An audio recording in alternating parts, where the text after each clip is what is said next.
We're going to call to order this meeting of the Planning and Transportation Commission, if staff is ready. Yes, you are ready? Okay. I just want to remind everyone to please turn off cell phones and other noise-making devices, and we've all done the same, right? Yes. Okay, good. First, I want to establish the quorum. We have 6 of 7 commissioners here. The only commissioner absent is Commissioner O'Reilly. All right. So then we're going to open this up to public comment on items not on the agenda, and I do have one speaker card for our BPAC representative.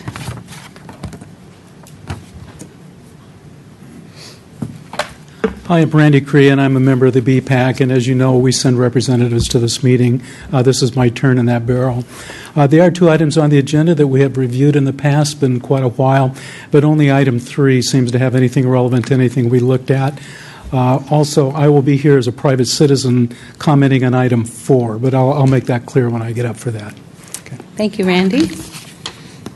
Okay, and I don't have any other speaker cards for items not on the agenda, so I'm going to go ahead and close that portion of public comment. And with that, we can move on to our informational item, Foothill Expressway update.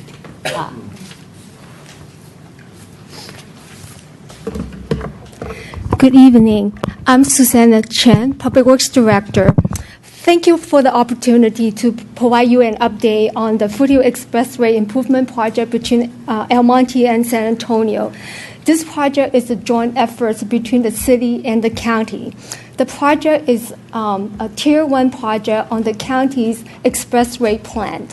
The city funded the design of the project, and the construction of the project will be funded by the VTA 2016 Measure B.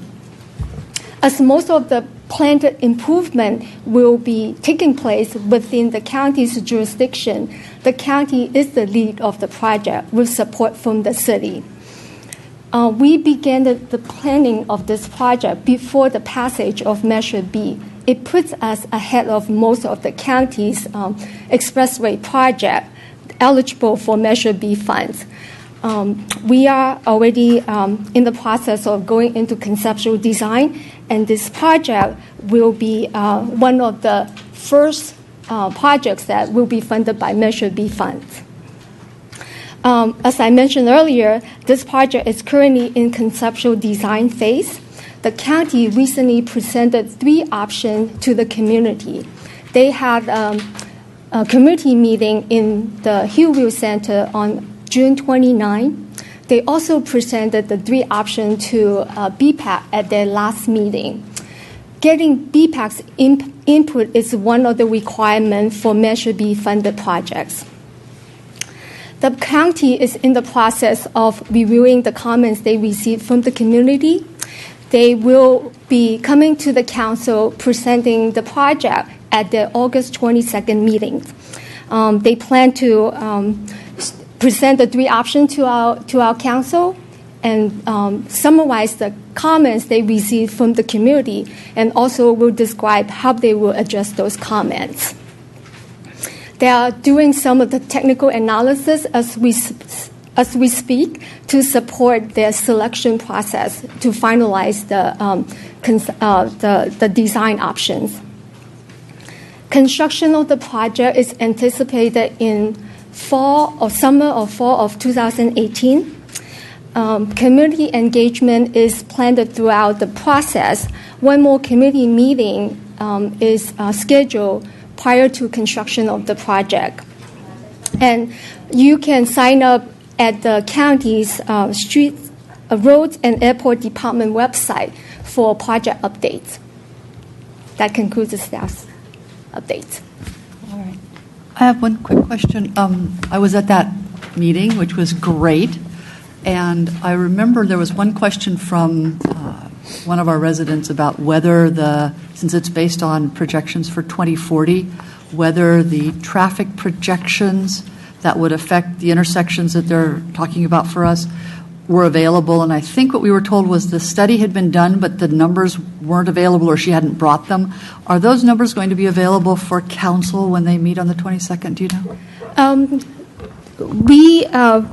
We will make sure that they provide that information because that's one of the comments that they receive, and as they committed to provide this information. We will make sure that information will be available as part of that Thank you. presentations. Okay. This is an informational item, but I do have a couple of, if I don't have any other comments from my colleagues, I do have a couple of speaker cards. And actually, I need to clarify one. Walter Chapman, are you on this item or are you on our minutes? Okay. That's okay. All right, then I'm going to call you first right now to speak. Hi, my name's Walter Chapman. My address is 620 South El Monte.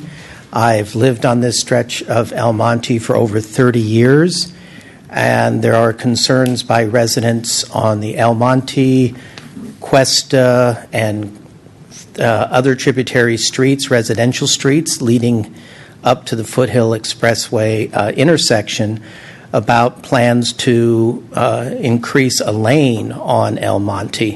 It was about 8 or 10 years ago that a group in the neighborhood got together to try to do some traffic mitigation on El Monte to slow down traffic. And for those of us who live on that stretch of El Monte, you can't even get in and out of your driveway when it used to be 2 lanes of full traffic on El Monte. So that mitigation worked to slow down traffic not only for the residents but for school children. There's no sidewalk along that stretch of El Monte. So every people bringing their children to school, walking along that stretch, at least now that it is a right turn lane only, it slows down the traffic in that lane and makes it safe for pedestrians as well. So I'd like that to be taken into consideration for this item. Can I ask a question for you? How long is the public going to have to speak? You're So that right, the I clock, didn't clarify that. On this, it's an informational item, so let's give it 2 minutes so we can move through. The other question is whether it could be pulled from the consent calendar to leave room for longer discussion than normal 3 minutes, because there's more people who would like to Well, speak. I think since it was noticed as an informational Portion item, we need to yeah. keep it as that, which doesn't preclude us from putting on a future agenda. All right, thank you. Yes. And my other question, not for you, but for staff, this item, just because of the public's comment, this is really the county's item, not ours, right? This is purely for just so we know what's going on, but we are not going to act or approve any of the designs or changes. This is actually the county that needs to, am I correct? Well, not quite. Okay. It is a joint project.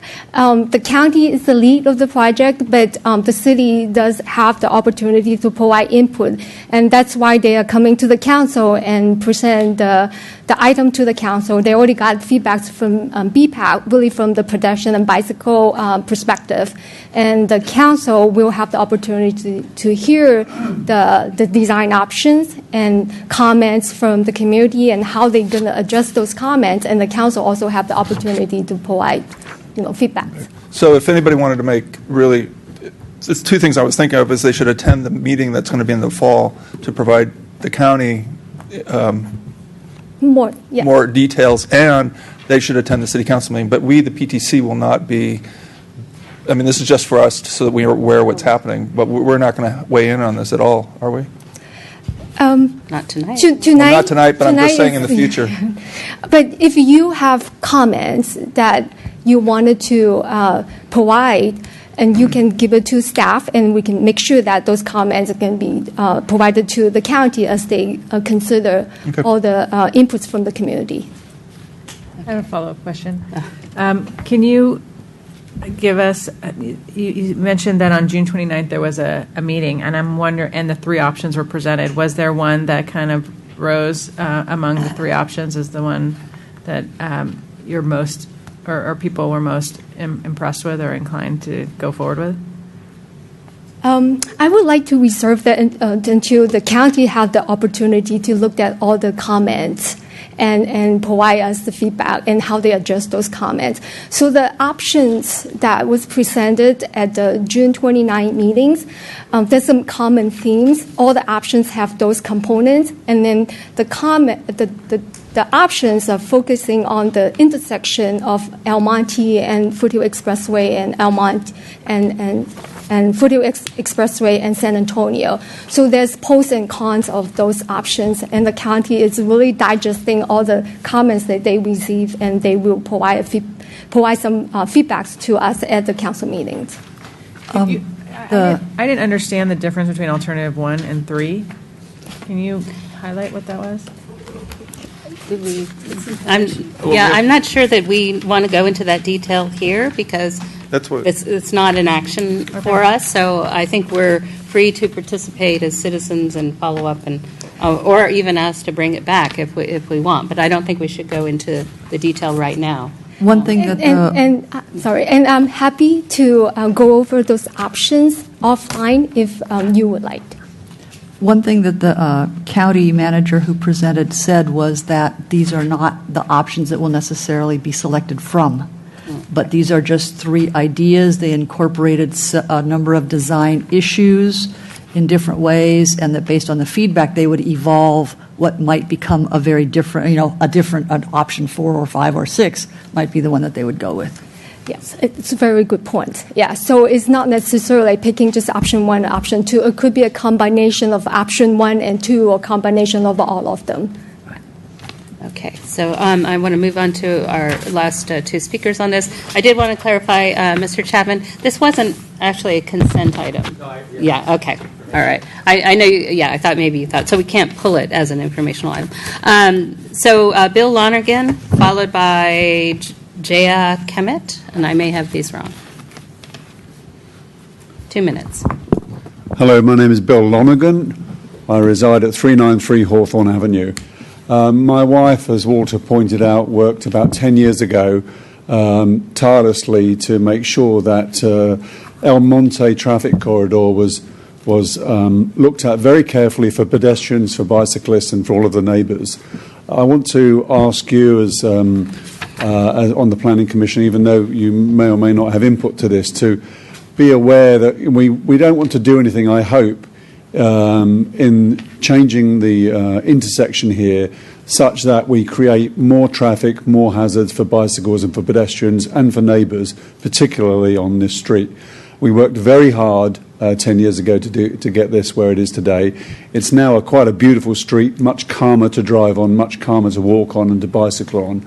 I want to make sure that we do nothing to further encourage particularly commuters that don't live in our city to drive through these neighbourhood streets at high speeds.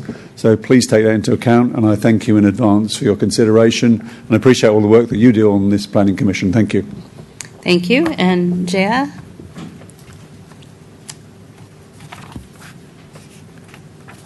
Hi, I'm Jaya Kamath. I live on 482 Cuesta Drive, and we are working tirelessly with the city and the city council to get some calming done on Cuesta. And opening up of additional lanes on El Monte will definitely have a negative impact for us because we do see a lot of through traffic through our streets right now. So I definitely want traffic studies to be done. And when I came to the meeting that the county had on June 29th, and no traffic studies have been done, especially with these improvements. So we don't know what it looks like. So we definitely have to make sure we do these studies. And whatever we do to that intersection, I want to make sure Cuesta and El Monte get all the necessary calming put in place before that intersection gets opened up. So thank you. Thank you.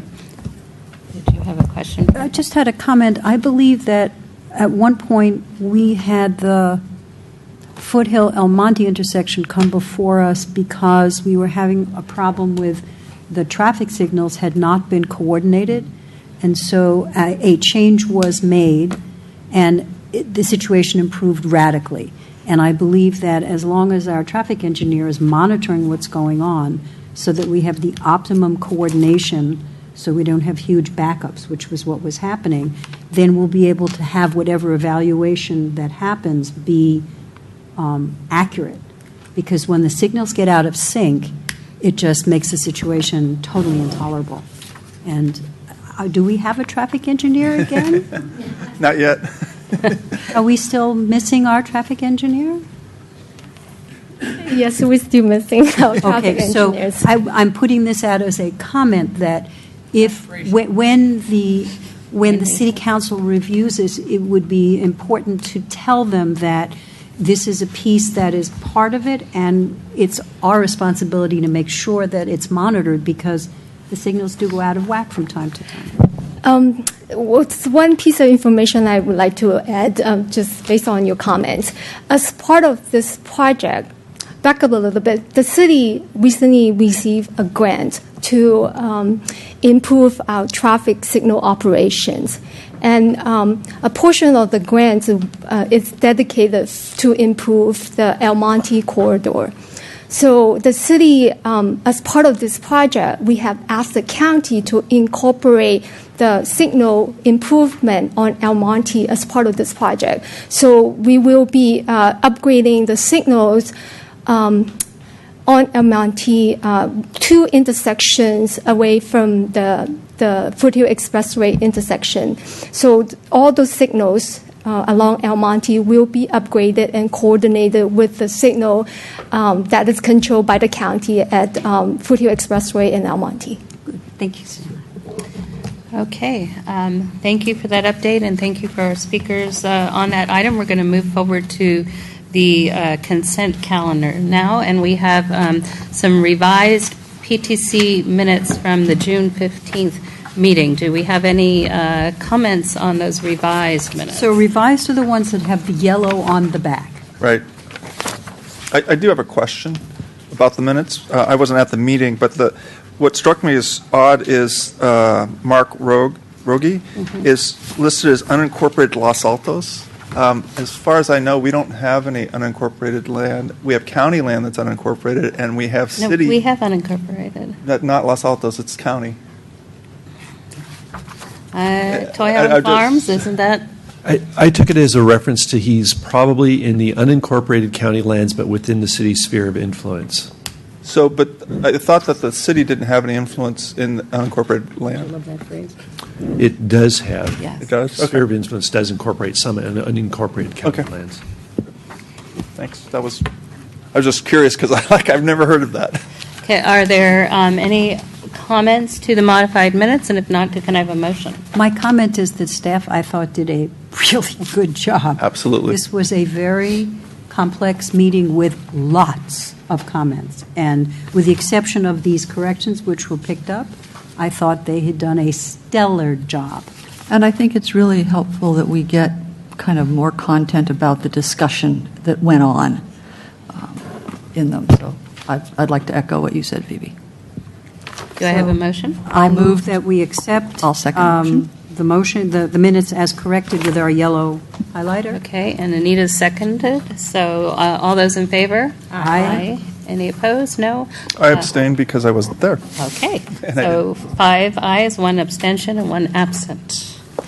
All righty, so we're going to move on to the public hearing. This is item number 2, starting with the Larkellen Lane Neighborhood Single-Story Overlay. And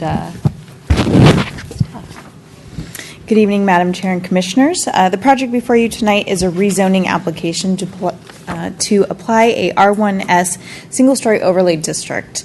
The proposed district is a uniform area of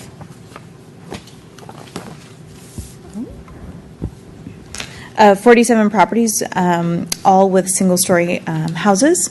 It is located on Larkellen Lane, the west side of Ravenswood Drive between Fallen Leaf Lane and Havenshurst Drive, the north side of Havenshurst Drive between Ravenswood Drive and Fallen Leaf Lane, and Fallen Leaf Lane between Havenshurst Drive and Ravenswood Drive.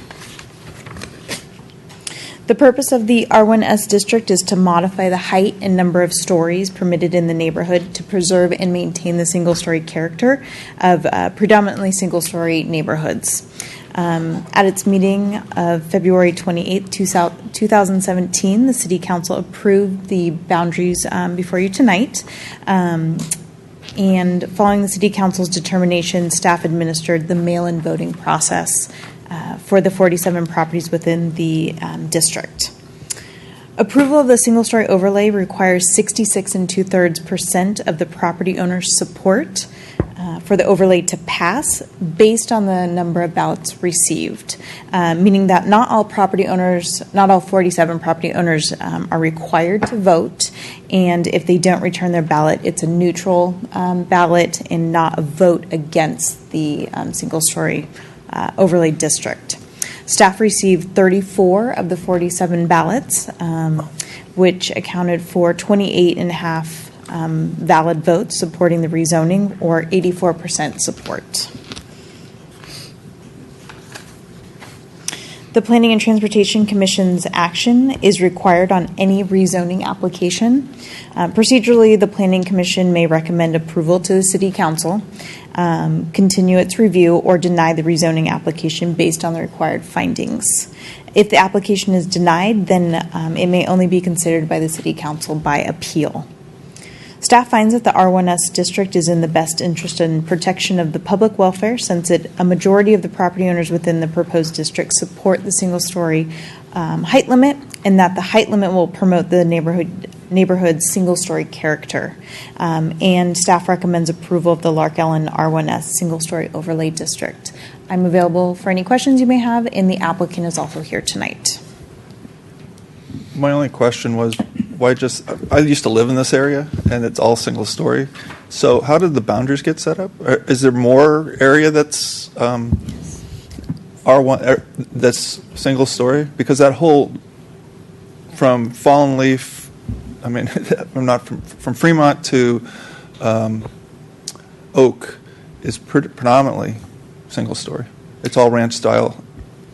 Yes. So the applicant who is here tonight, he may speak more on it if you have more questions, but those were the boundaries set by the applicant. Okay. Staff did evaluate the neighborhood and proposed to the City Council to expand the boundaries. They decided to approve the boundary set by the applicant. So that's how the boundary was set and was also voted on. Okay. Here, Mike. In terms of the notice that was given, I mean, since we're considering a no response neutral, so it's not part of the base. Right. Do we have some confidence? I mean, we don't send our things certified mail, and I have been on the receiving end of notices that don't find their way to me. And since this is has such a significant impact on those people, are we really confident that they all received it, or we just know we sent it? Do we have any confidence that those 13 homes received it? So you're correct. We did not send the mail certified, so we do not have a record of who officially received it by signature. Staff is confident that the ballots were received. No ballots were returned to us. Okay, I'm just trying to understand our process. When we do like traffic calming measures in a neighborhood, we actually require the percentage of all of the property owners as opposed to like the balloted property owners. Why is this process different? This seems to be much more significant or equally significant.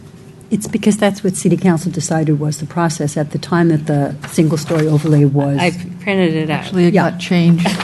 It didn't change. It used to be that no votes were counted as negative votes, and they changed it. So the answer is political. Right. So that makes me even more.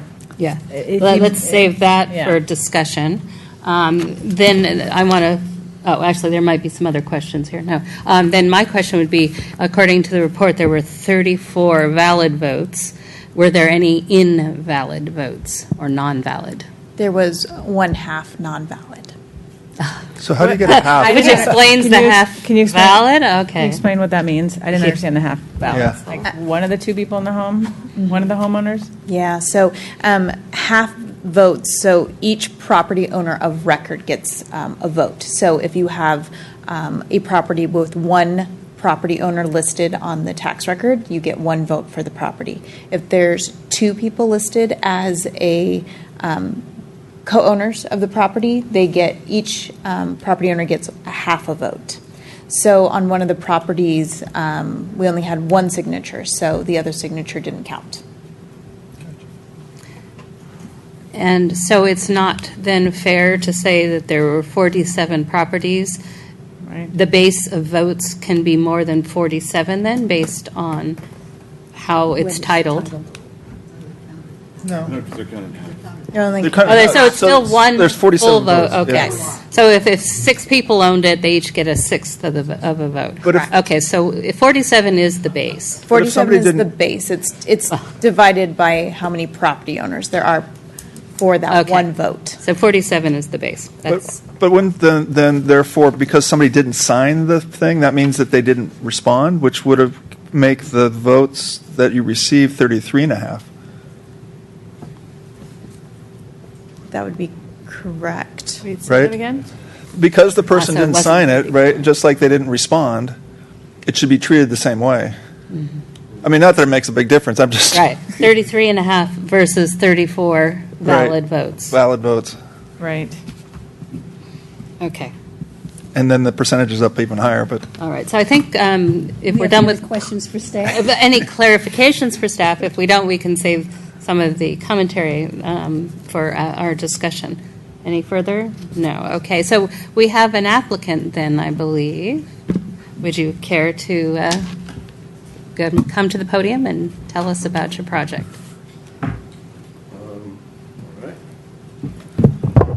I don't seem to have maps on the. Here's some maps. Is it this one? we have it in our Okay. packet. Got it. It's attachment B. Well, this process started last October, and we had a team of 4 of us seeking signatures. And your name is? My name is David Marsh. Hi. I live at 1740 Lark Ellen Lane, right in the center of this overlay.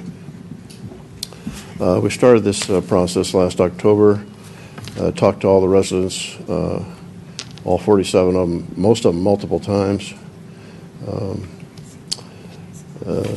You know the result of the effort. We had an overwhelming majority in favor of the overlay, and we hope that you will approve it. Okay, thank you. Do we have questions for the applicant? I'm curious, I imagine you probably spoke to all of the residents. Do you have any sense of whether the people who didn't vote have an opinion or they're neutral on it? I made some guesses as to what the vote would be, and I don't know. I think you guys do the same thing for citywide votes, and it's just impossible. Are you Some confident people- that some people everybody are got very- it? Some people are very vocal in their opposition, some are vocal in their support, and some people just can't read. And so, How confident are you that people did get the ballots? unless the U.S. mail has failed us, I would think everybody got their ballots. I did look over the city council packet, which is part of where that came from, and you did make some projections on if this was drawn differently, and so you did make some voting projections there, I saw, which is part of what I guess led to this final configuration, which is really not up for discussion today. The configuration is what it is. Is that correct, Steph? Yes, okay. Thank you. Okay. All right. Well, I don't seem to have a green slip on this item, speaker slip on item number 2. So if anyone plans to speak, they should give me a slip. No one plans to speak. Okay. In that case, we will close public comment and go straight to commission deliberation. I think our primary role here was to hear any objections. If people wanted to change their vote, procedurally, this is where they would do that, and we have none of those. I'd be willing to make a motion to approve this as presented. I will second. Do we want, anybody want to say, I mean, I would think like Well, to you say a can, few you things. can have the motion on the floor and So then we still have the motion on discussion. the floor. Okay, so then discussion.Alex, do you have something to I say? have nothing further to say. I mean, Nothing? it seems pretty overwhelming support by the neighbors who it impacts, so. I used to live there, I'm for it. I mean, I think this has huge impact on the neighborhood, but the fact that even the people that voted against it didn't come, and I'm presuming that even if it didn't get to them, this meeting was noticed, so the fact that no one appeared to object to Yeah. it is... Right. And it's a higher percentage of participation than we get in most elections in this area. I'd like to point out.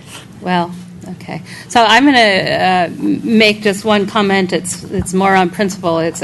We do have the single-story overlay procedure very clear, and I agree that as such it's been done to the letter, and all we're doing is hearing it. I do feel compelled to point out that I don't like the single-story overlay procedure. I don't know if this is, even a future agenda item or something like that, but I think on principle, where the 28.5 votes out of 47 households is only 60.6%, and those property owners are able to speak for those who, for whatever reason, chose not to. I just find that that's a significant impact on property ownership rights. So in principle, I do not like this process, but it's been followed to the letter, and certainly as defined, then it's got overwhelming majority. So I totally agree with you. with my soapbox out of the way, I'm willing to, is there further discussion on the motion on the table? Chair Meadows, I just wanted to make it clear that you're making a recommendation onto the city council, so you're not actually voting to approve this tonight. Right, but we're voting to make. Recommend that we- Recommend that we. Recommendation onto city Yes. council, correct. Right, And that was the motion. Yes, to follow the staff's recommendation. exactly. All right, so all those in favor? Aye. Aye. Anyone opposed, other than philosophically? Okay, so 6 of us approve the recommendation to go to council. All right, let's move forward to item number 3. We've got Acacia Avenue.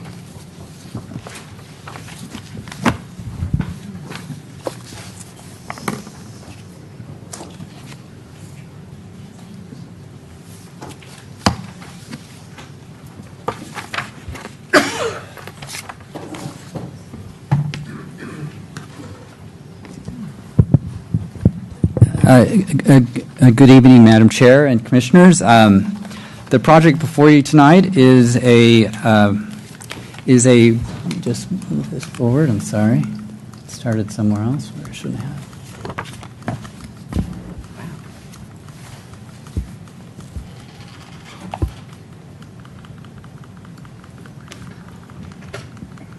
I know it's going the wrong way. Sorry about that. Okay, here we go. So the project before you tonight is a mixed-use commercial multifamily residential building at 962 Acacia. The building will include 600 square feet of commercial retail space at the ground floor, 2 residential units at the second and third story, and 1 level of parking. Parking is located along the front of the property for the commercial space, and additional parking is provided along the alley in the rear. The site is located within the Sherwood Gateway specific plan area, within the central parking area, and is within the thoroughfare commercial general plan land use area.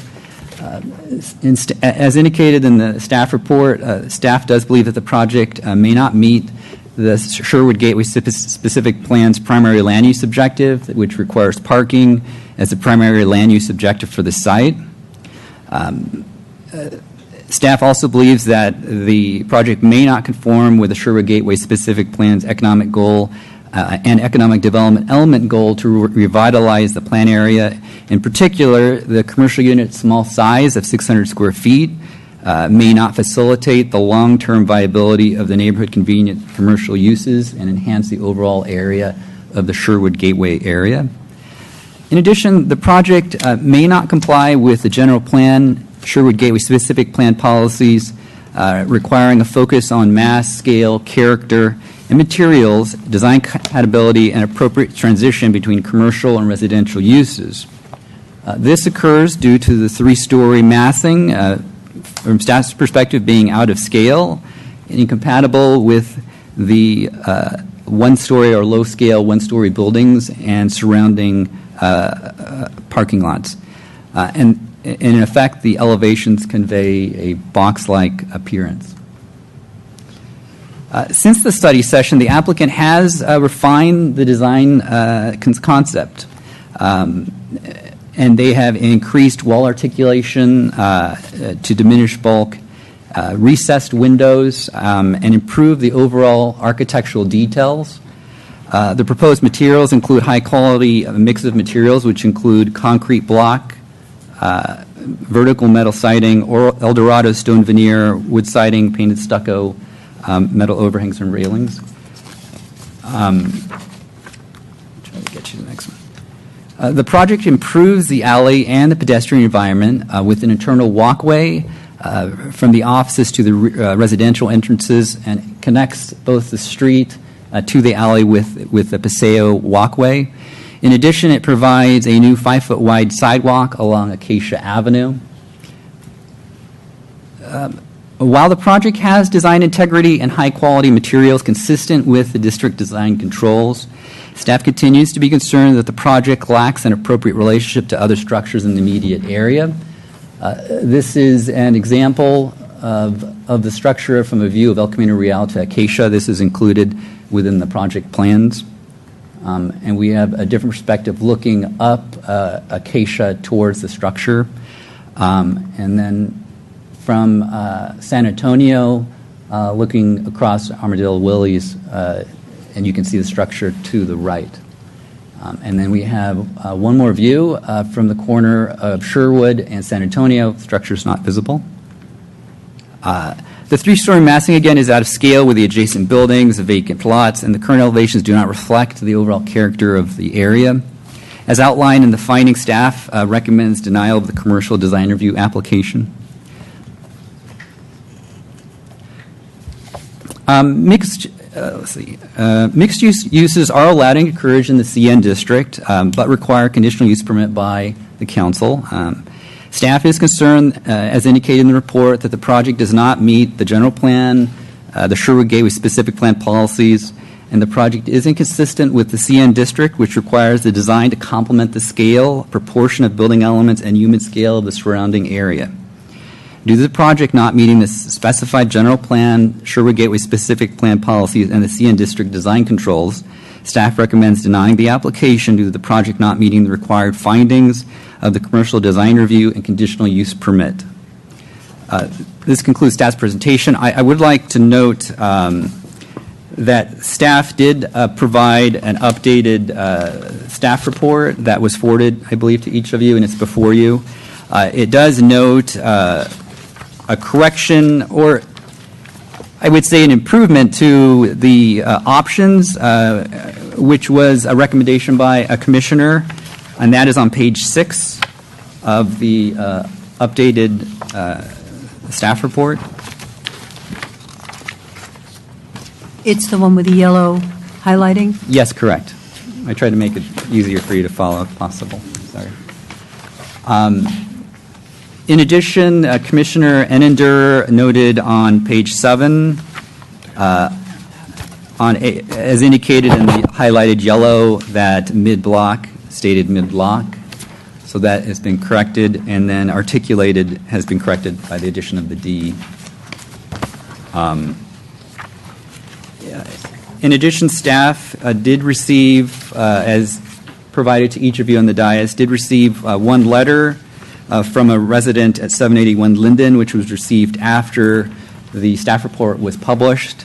The resident raised concerns regarding the water tower's final location. That's the next, you're on the wrong action. I'm sorry about The that. wrong item. Yeah, sorry about that. I'd ahead of myself. So they, That's all right. I know. So that concludes staff's presentation. Unless there are any questions. Thank you. All right, so clarifications from staff? I'm not seeing a rush to our Did you want to microphones. ask Did that you question? have a question? I did have a question. Then go for it. I noticed that there was no elevator, or I guess primarily, first question is, do we not need an elevator for ADA access to second and third floors? I guess if you can. Our building department reviews these applications, and my understanding is that due to the limited number of units, that it wouldn't be required for accessibility. It would not be required? Would not. And that's, I mean, we can clarify that with our building official, but he has not indicated otherwise. Any other clarification from staff? My own, No? just one more. Yeah. So the intent for this, I guess, what would staff want to see, prefer to see? Is this supposed to be all parking? I'm a little confused as to what the guidelines are. What would comply? Yeah. So the Sherwood Gateway specific plan policy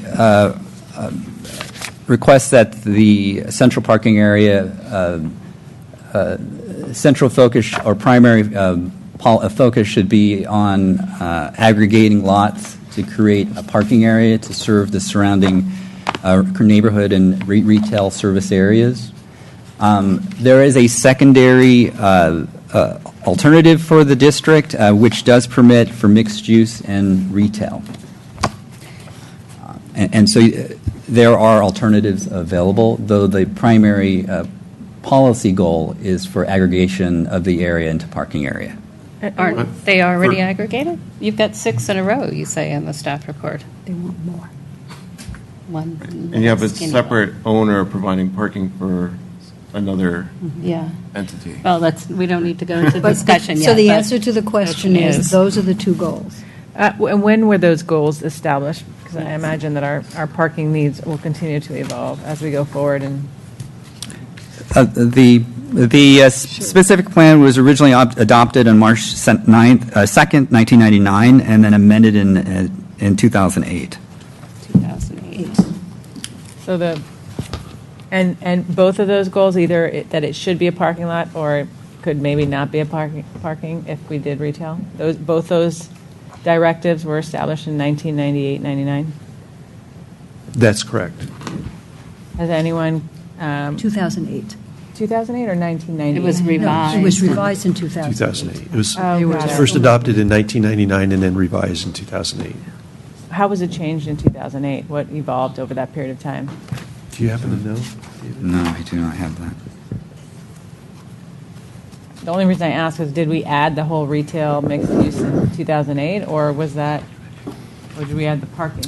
As I recall, what we clarified was in the land use plan, there was the parcel that the garden supply was located on. There were some clarifications as to the expectations of lower density toward the rear as it interfaced with the single family. Got it. Another last question. In the 18 years since that's been our goal, have we made any headway in either of those two in this area? We had the major, Colonnade Sherwood Gateway project, which we're hoping inspires other development in this district, and then we had the project at Sherwood and San Antonio, the mixed-use building on the corner that's under construction now. In addition to that, we've had nothing. Very good. Nothing. So, one way to interpret what you're trying to tell us in the staff report, and please correct me if I'm wrong, is you say this lot is too small to be viable retail space.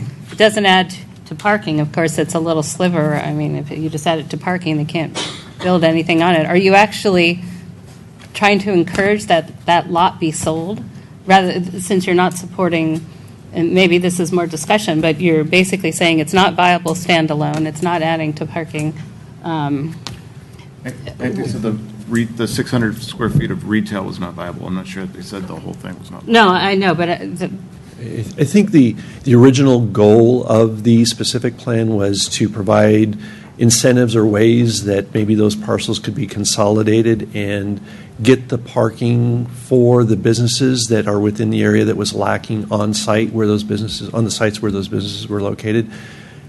Understanding that you're not always going to get the preferred ownership sequencing, there may be times when certain parcels are owned by people that aren't owners of the businesses or owners of the adjoining parking lots. So what do you do in those opportunities or those situations? So the specific plan does allow for consideration of a mixed-use type of project, which you have before you.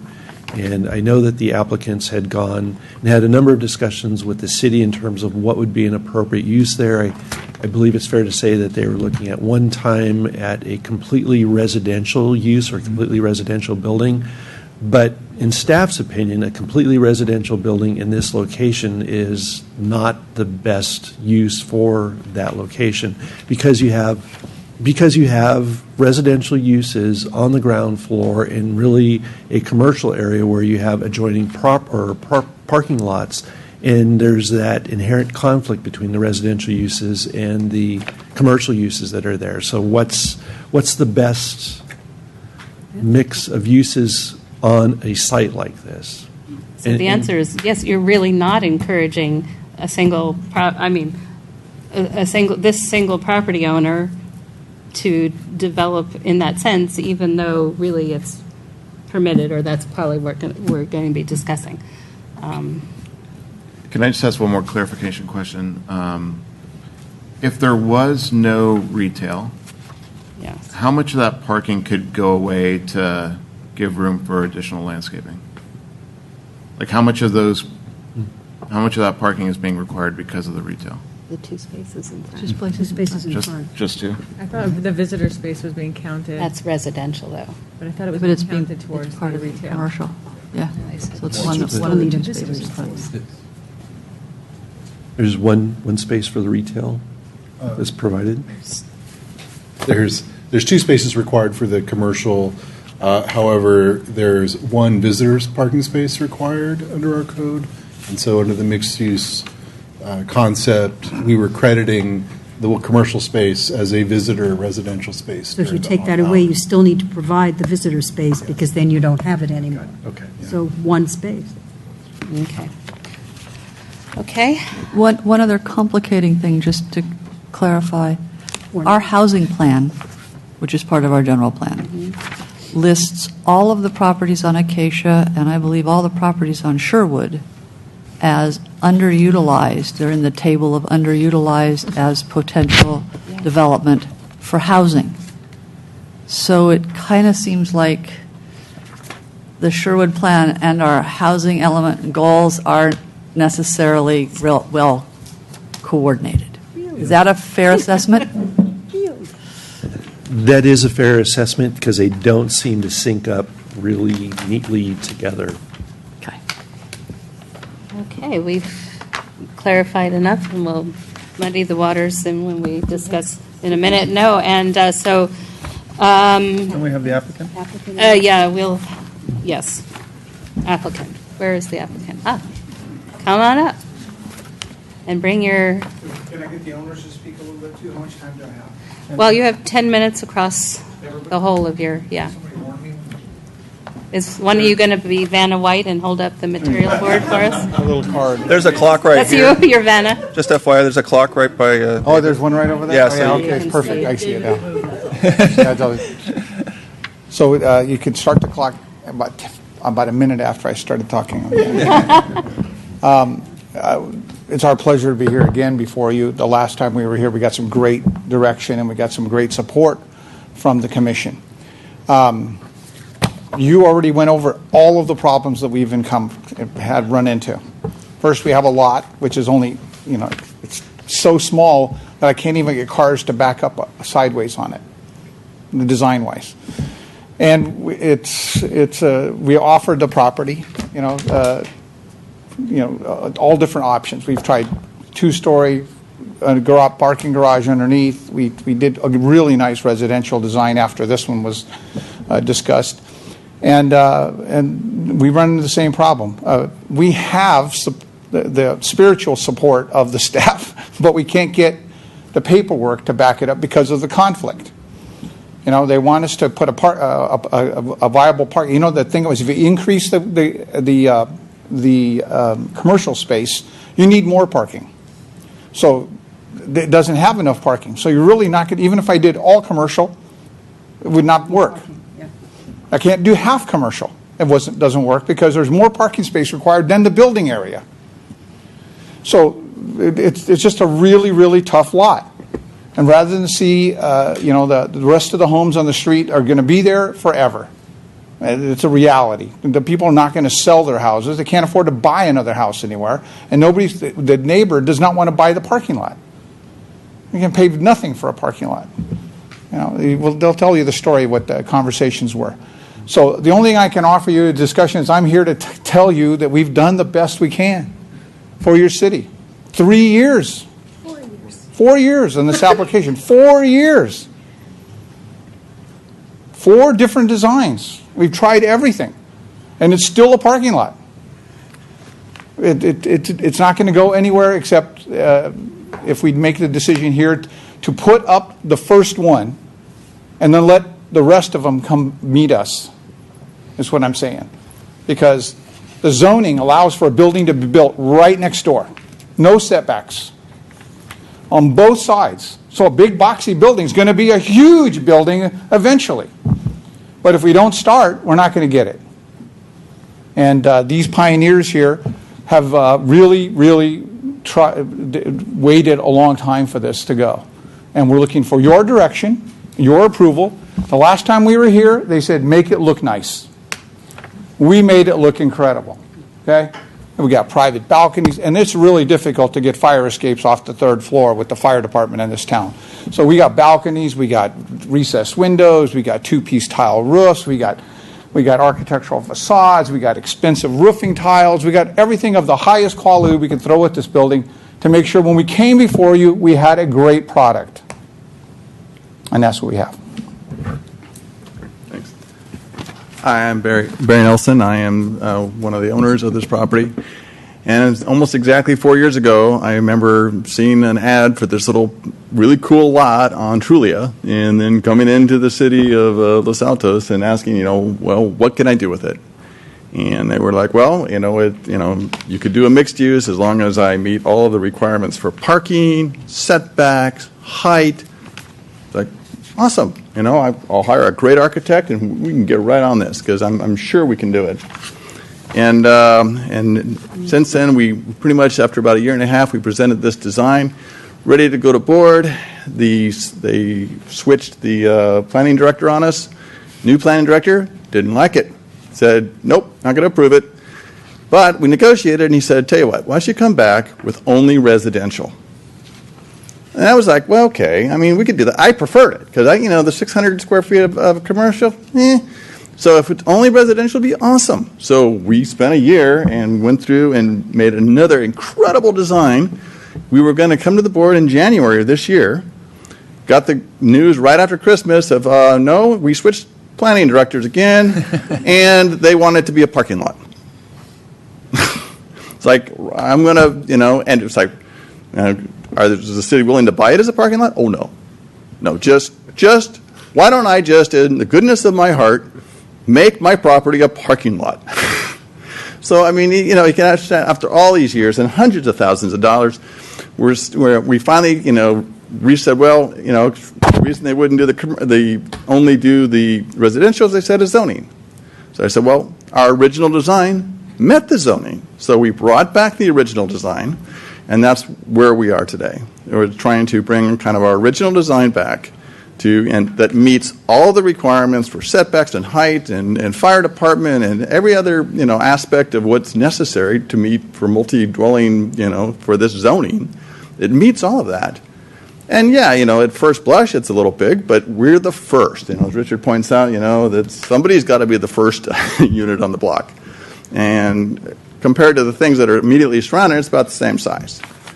So, we're hoping that this helps encourage other development in the area, and I think it will. I think the Sherman Gateway was brought in, like I said, in 1999. Nothing's really been done with it. It's an area that needs revitalization, can really benefit from revitalization, and this, I think, is the first going in that is going to help do that. I appreciate you listening. Thank you. Question for the applicant? Sure. Okay. Do Well- he has more time? I think she's going to talk, or can you pause it and then, yeah, okay. Oh, I'm sorry. You weren't She's done. gonna talk, yeah. Sorry, go ahead, please. Okay. Okay. Hi, I'm Monica Sawyer, and I'm another one of the owners with Barry. And, just the one thing that I want to point out is we really are very, very interested in the revitalization of the area. And to that end, we did talk to Chef Chu, who owns most of the property around us, and the people that own the Armadillo Willie's headquarters. Armadillo Willie's headquarters, they live in Colorado, so it was very difficult to get in touch with them. They kind of didn't respond. We kept calling them for about a year, didn't get any sort of response. So we can continue to do that, but it's a long trek with that. Chef Chu, we did get in touch with immediately, and his thing was, I wanted that property, and if you, I'm not going to give you any easements, I'm not going to cooperate with you, you are not going to make this happen. And I hate to say it kind of that way, but that's really what he said to us at the time. So with us, trying to have any kind of cooperation with him, obviously, he wasn't really interested in partnering with us in anything. So yes, we too would love to see a bigger project and partnership with our neighbors and that sort of thing. We thought that was a great idea too. And everybody benefits then, right? Our neighbors, the city, everybody's happy. We can deal with the parking, we can deal with all the different issues, right? But neither one of our neighbors is really willing to work with us in that way. And so it's not for a lack of trying. We've gone through this over and over again. Really, we want everybody happy. We're not, trying to do something just for, you know what I mean? We want everybody happy. We're interested in the community. We've tried to follow all of your direction, and, sort of here we are. Okay, I think we have some questions, right? For the applicant? She answered. First, could we have the show and tell of the Oh, yes, please materials board? show and tell which us. I think we need Yes. someone who's strong, Vanna, because you- they appear to be quite heavy materials. So, high quality, that kind of a window is what we plan. It's a Colby and Colby, comes in multiple colors. We have the colors right here. All It's fine. We're going to be going with dark colors. We put the picture up here, which you have in your packet, because it's bigger, you can see it. This is a two-piece clay tile, the old-fashioned way. I was told that they make these on the maidens of the Indians, on the leg of the Indians, and sometimes you can find hair on the Here, inside. have a Colby window. This is the gutter we plan to do. These are the pavers for the driveway. Would you like us to lift it up? A little higher. You can rest it on the seats. It's a little heavy. Or you can rest it You on can the write it on the seats. seats. We You just, put it on it the was chairs. just below our eye It's level. okay, we get it close enough. Otherwise, you can't see it. So that you can see the architectural facades material, which the city doesn't like anything fake out there. So it has a styrofoam and concrete filter. It's all concrete on the outside. We have that as all of our trim around the edges and then the stucco. We plan to go with a smooth stucco. These are the colors that we're going to be using. We just happen to find the same colors as we have in the paint palette. And then we have a nice wood garage doors, two-piece tile. We have Juliet balconies. This is the type of balcony, almost exactly that we have planned. I'm not opposed to taking a picture and saying that looks really good. I'll do that on my building. So we have a couple of these things on the outside just for decoration. So we've done the homework you asked us to do, which is come back with good quality products to make the building look good. There's some bad history in the past. I guess some guys that didn't follow through. So we're making sure that we followed through the right way. We took the hints. We redesigned the building from the first time. We added some details, recessed the windows, a lot of stuff in there. So 58 seconds left. This No, the questions don't count on the time. That's Actually, all and I right. wanted to ask You Sean. want to turn your mic on? Thank you. I thought that I heard you say something about metal siding, and I know that that's. No, there isn't. No, that's Thank you. incorrect. I thought so. I just wanted to double check. But can I advise the council? We do also have a 3D a model. They spent quite a bit of time on it, too. So if you wanted to see the 3D model, it's available. Please, Oh. you gotta use it. It costs $1,000. I know. I was thinking. All right. Yes, please. Please, Yes, I have we a would question. like- May we please see the 3D model? Yes.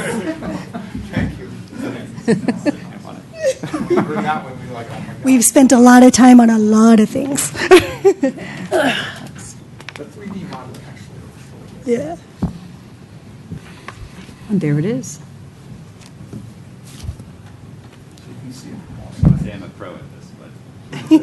Move slowly, very slowly.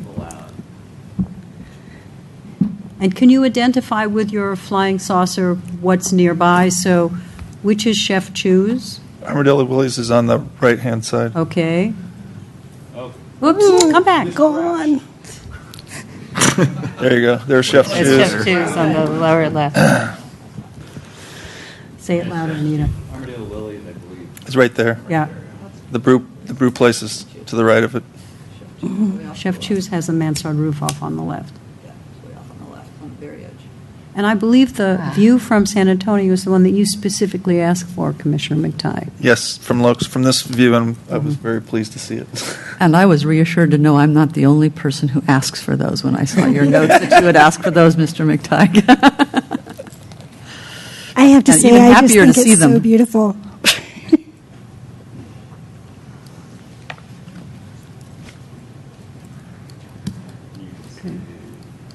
The detailing they've done on the project is pretty similar. Mm-hmm.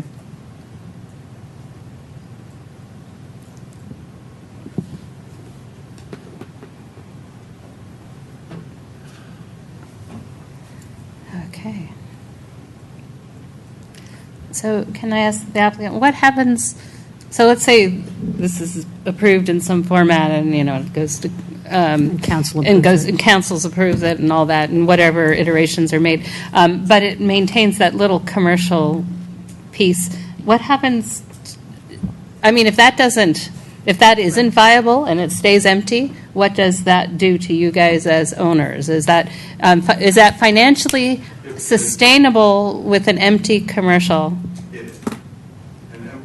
One of the big hopes is that it's only Could you have to go up to the microphone so that people watching it can hear you? We have a wide audience. Yes, sorry. The initial hope, when we're looking at something that's 600 square feet and we're looking at 2 residential units, the hope is that somebody will buy one of the residential units and set up their shop below. And that's what I think makes that, shop in Los Altos. But now you've got now you've got sort of like almost the true mixed use of the property. So they don't commute, they don't have anything else. Their place is upstairs, the business is below. 600 square feet's small, but it's not inviolable, right? There's a lot of specialty shops and things that can certainly be in there, and it'll definitely be a destination place. Plus, with the very large commercial that's across the street and then movie theaters and everything else, so there's there's going to be a lot of people in the vicinity. And plus, there's a Pete's on the corner, and there's just a lot of things that can bring people to that area. I have another question which goes to what Commissioner Samick asked earlier, which is, in the design process, how had you looked at accessibility? Because there is no elevator in this building. The only thing that's upstairs is the residential, right? And people who are in wheelchairs need to live in residences. That's true. And, each of those, maybe the right person needs to Even come. healthy young people break their legs and Go skiing. We had a design with an elevator in it, and the building department helped us to realize that we only need an elevator when we have 3 or more units. Well, I'm not saying that it's not a code requirement, I'm just. It's a lot of elevator for only 2 units. It's a lot of cost to incur for 2 units, and it takes Okay, up so the space. it was a discretionary choice. It was a discretionary choice because we had limited space. And is the exterior ladder permanently attached and providing a Oh, secondary? no. means- that's for the fire department. It's required for me to show where the ladder goes for the fire department. And if you notice on the site plan, actually have to put a little square with a curb on the edge so that the fireman can lean the ladder up against it. And hopefully they don't buy new ladders in the next 10 years and then they're totally void. But that had to be on the diagrams to show that they actually work. And a specific ladder is designed for that the fire department carries. We don't have to provide it. Staff, can you answer? So when we call that zoning. Thank you. Yeah, thank you. I had questions for the. about Oh, you the have more plans. questions for them? Yeah. Okay, go ahead. So my question was, on the photos that's on our packet, it says hard to get condos, and then on the other side it says hard to get condos. They're hard to get. What do you mean by that? I don't. That's not permanent. We had to I'm put some assuming. signage where the names of the condominium complex would go. It was one of the requirements as well that we have to have this building has to have a name, and it had to show some signage. So rather than putting up a Target or a Starbucks there, I wrote on this is a hard to get condo. So those are going to be. That's the name of the condo unit. No, that's not the name of the condo. We haven't decided the name of the condo unit. Placeholder. Yes, to go sign. When we get it approved, then I'll change it to easy to get condos. And then the second question I had was. Once I get it approved, it'll be totally approved condos. Yeah. The second Much question. easier. Okay. The second question I had was about the trash. So I assume it's a bin. It's a bin. Yeah, but does that bin, I don't know how wide it is, the way that it's drawn, it looks like the door's open, so someone's got to pull it out, but how do they get around the doors that are open? Second part of the question, do they go to the alley to put the bin? Yeah, we push it out to the alley to put it on the bin. Now, it has been suggested that we just use garbage cans as well, since we're down to only 3 units. 2 units. 2 units. No, 2 units. With 3 units, actually, there are 3 units. One of them is the retail, One is and the the Right, other and the 2 are the retail, yes. condominiums. Yeah. So since we're down to only 3 units, it's only 6 garbage cans. But the commercial might generate a little bit more, so it doesn't need to be a gigantic garbage can. It doesn't dumpster, so. Yeah. No, I just was curious which way it went. Because we have access from the condos inside there, the lobby area into the garbage bin area. Right. And we have access from the commercial into that space as well. But somebody in the condo has to go down the stairs to put things in the trash. Yeah, There's they no do, yeah. chute or anything. Yeah, it's either like throw it out the window or. We have a lot of balconies. Nobody living there can do that. Yeah, I know. You had it approved. It is a little difficult because we're on the, above the first floor, so that's. But there are Exactly. 2-story condos as well, so. Any other questions for applicant? I do have one for staff when, no? Okay. Oh, Actually, I do have, so the other part is on the first floor. Looks like, I just want to make sure I'm reading this right, that there's going to be walls between the in the parking stalls? I haven't decided if we're going to use walls or just some. Because there's a line there, and it looks like there's some. I just wanted to show the 2 spaces in there. Okay, so there's not going to be. Yeah, because the spaces are not so big that there's not going to be. You're going to have to really know your neighbor. Yeah, Gonna be and then all that other open area is just open area? It's all walking area. We're required to have a certain amount of space for accessibility, and then we have bicycles storage down in there, so we have to be able to maneuver the bikes out. Okay. Get them out of that area as well, so that we can't make it too small. That's all. No, I just want to make sure I was reading the plans right. You are. Okay. Thanks. All right, thank you. Sean or other, so I get confused sometimes with our zoning so with mixed use and commercial, sometimes exercise studios are okay and sometimes they're not. So in this zone and in this mixed use application, does that commercial retail include? Yeah, exactly. So that the permitted uses would be a personal service use would be permissible there. Retail is also permissible at the site. But office is not. No, it's not. So service retail includes an exercise studio or something Yes. like that? Okay.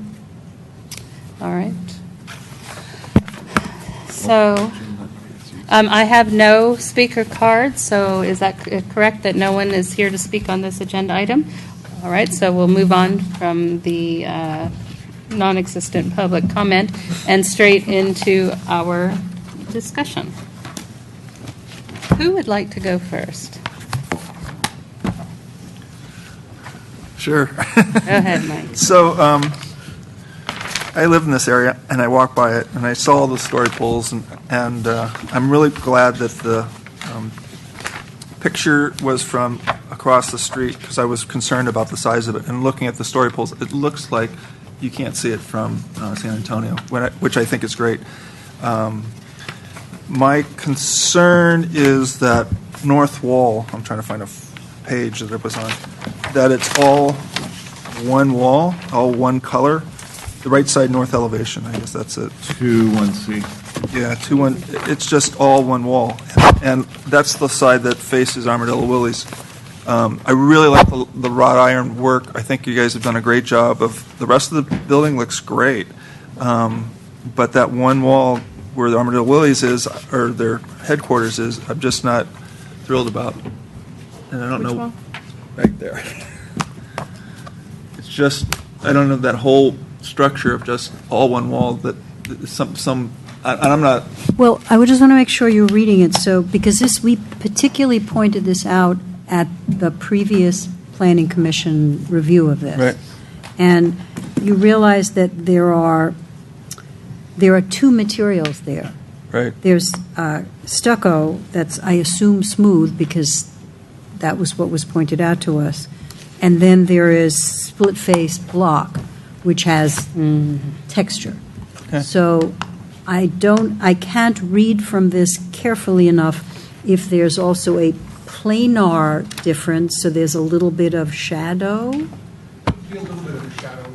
Okay, just a little. Actually move the building in 4 inches from the property line, because all of our decorations, this goes a band around at Sticks out, at the yes. 9-foot level.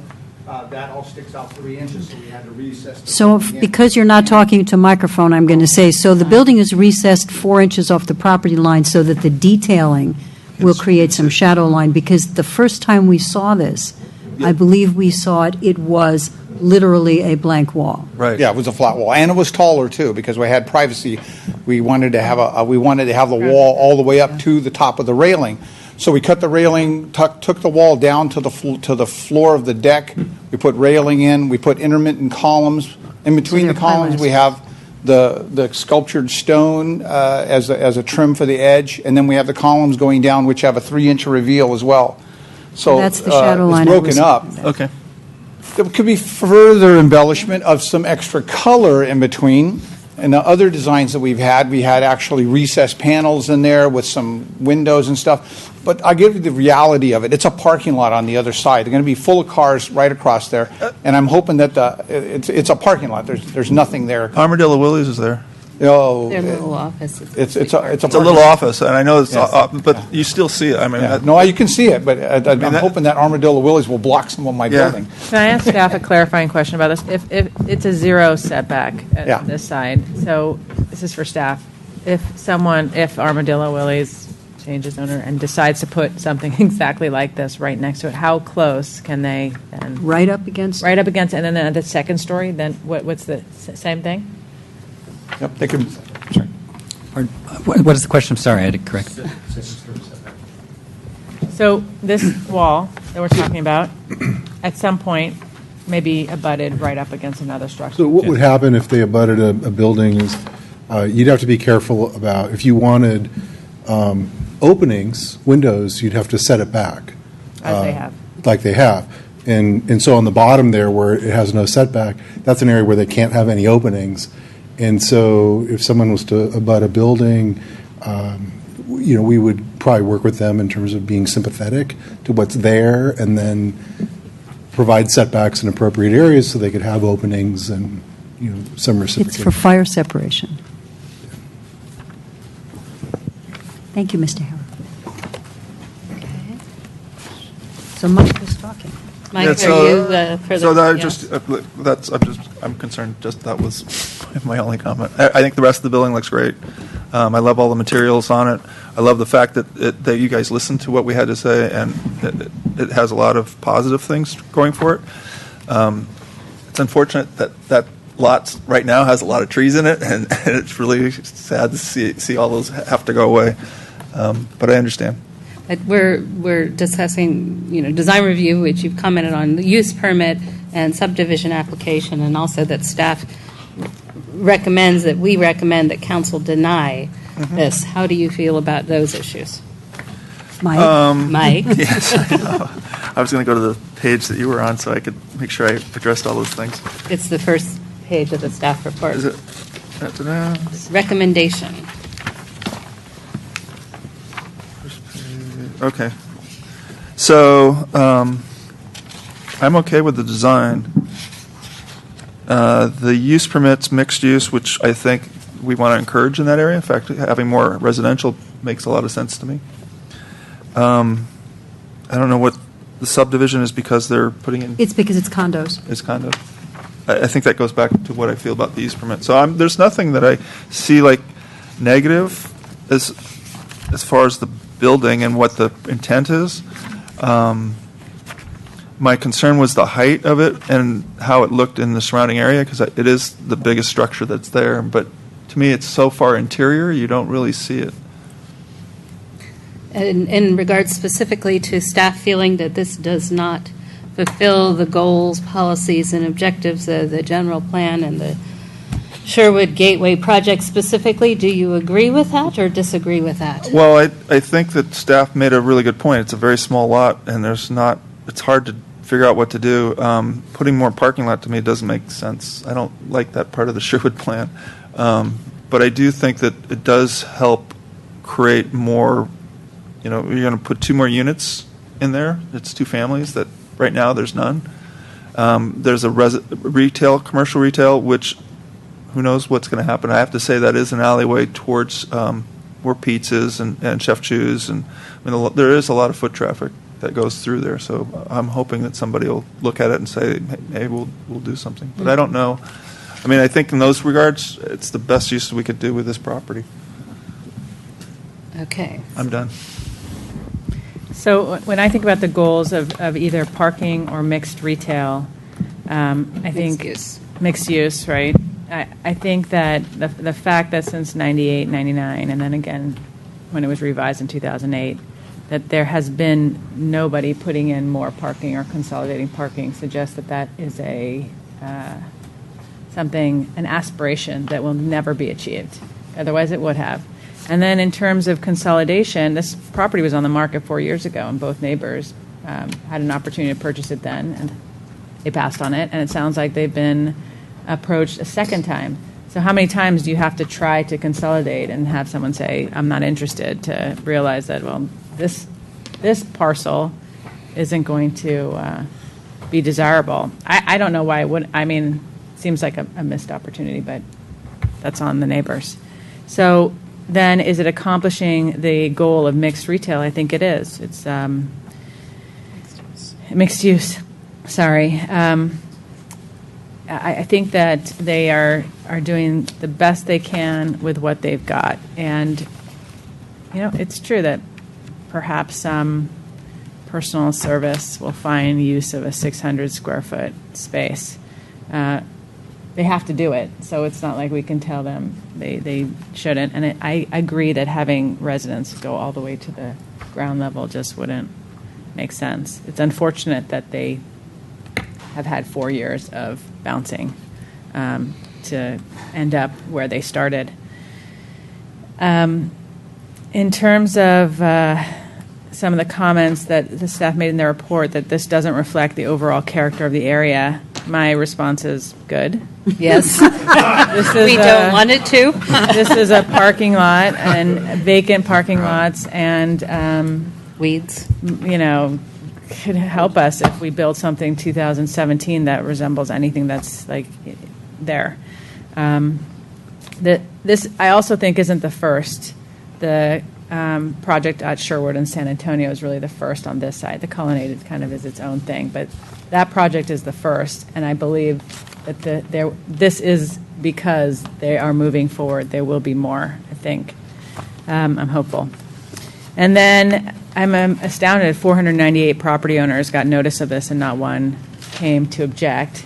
And, in terms of the design, I think they did a good job. I appreciate that you gave us the minutes you then sent us the minutes because I would have actually liked to see the original design so I could really compare what are the things that they changed because it was 2 years ago the last time we saw it. But I did appreciate that it looked like they took all of our comments to heart and that, their attempt at using, better material. I think something that's lacking, though, is landscaping. There's just zero. And so when you put it in a parking lot, it's going to be even more apparent that you have this housing and mixed use that has zero green.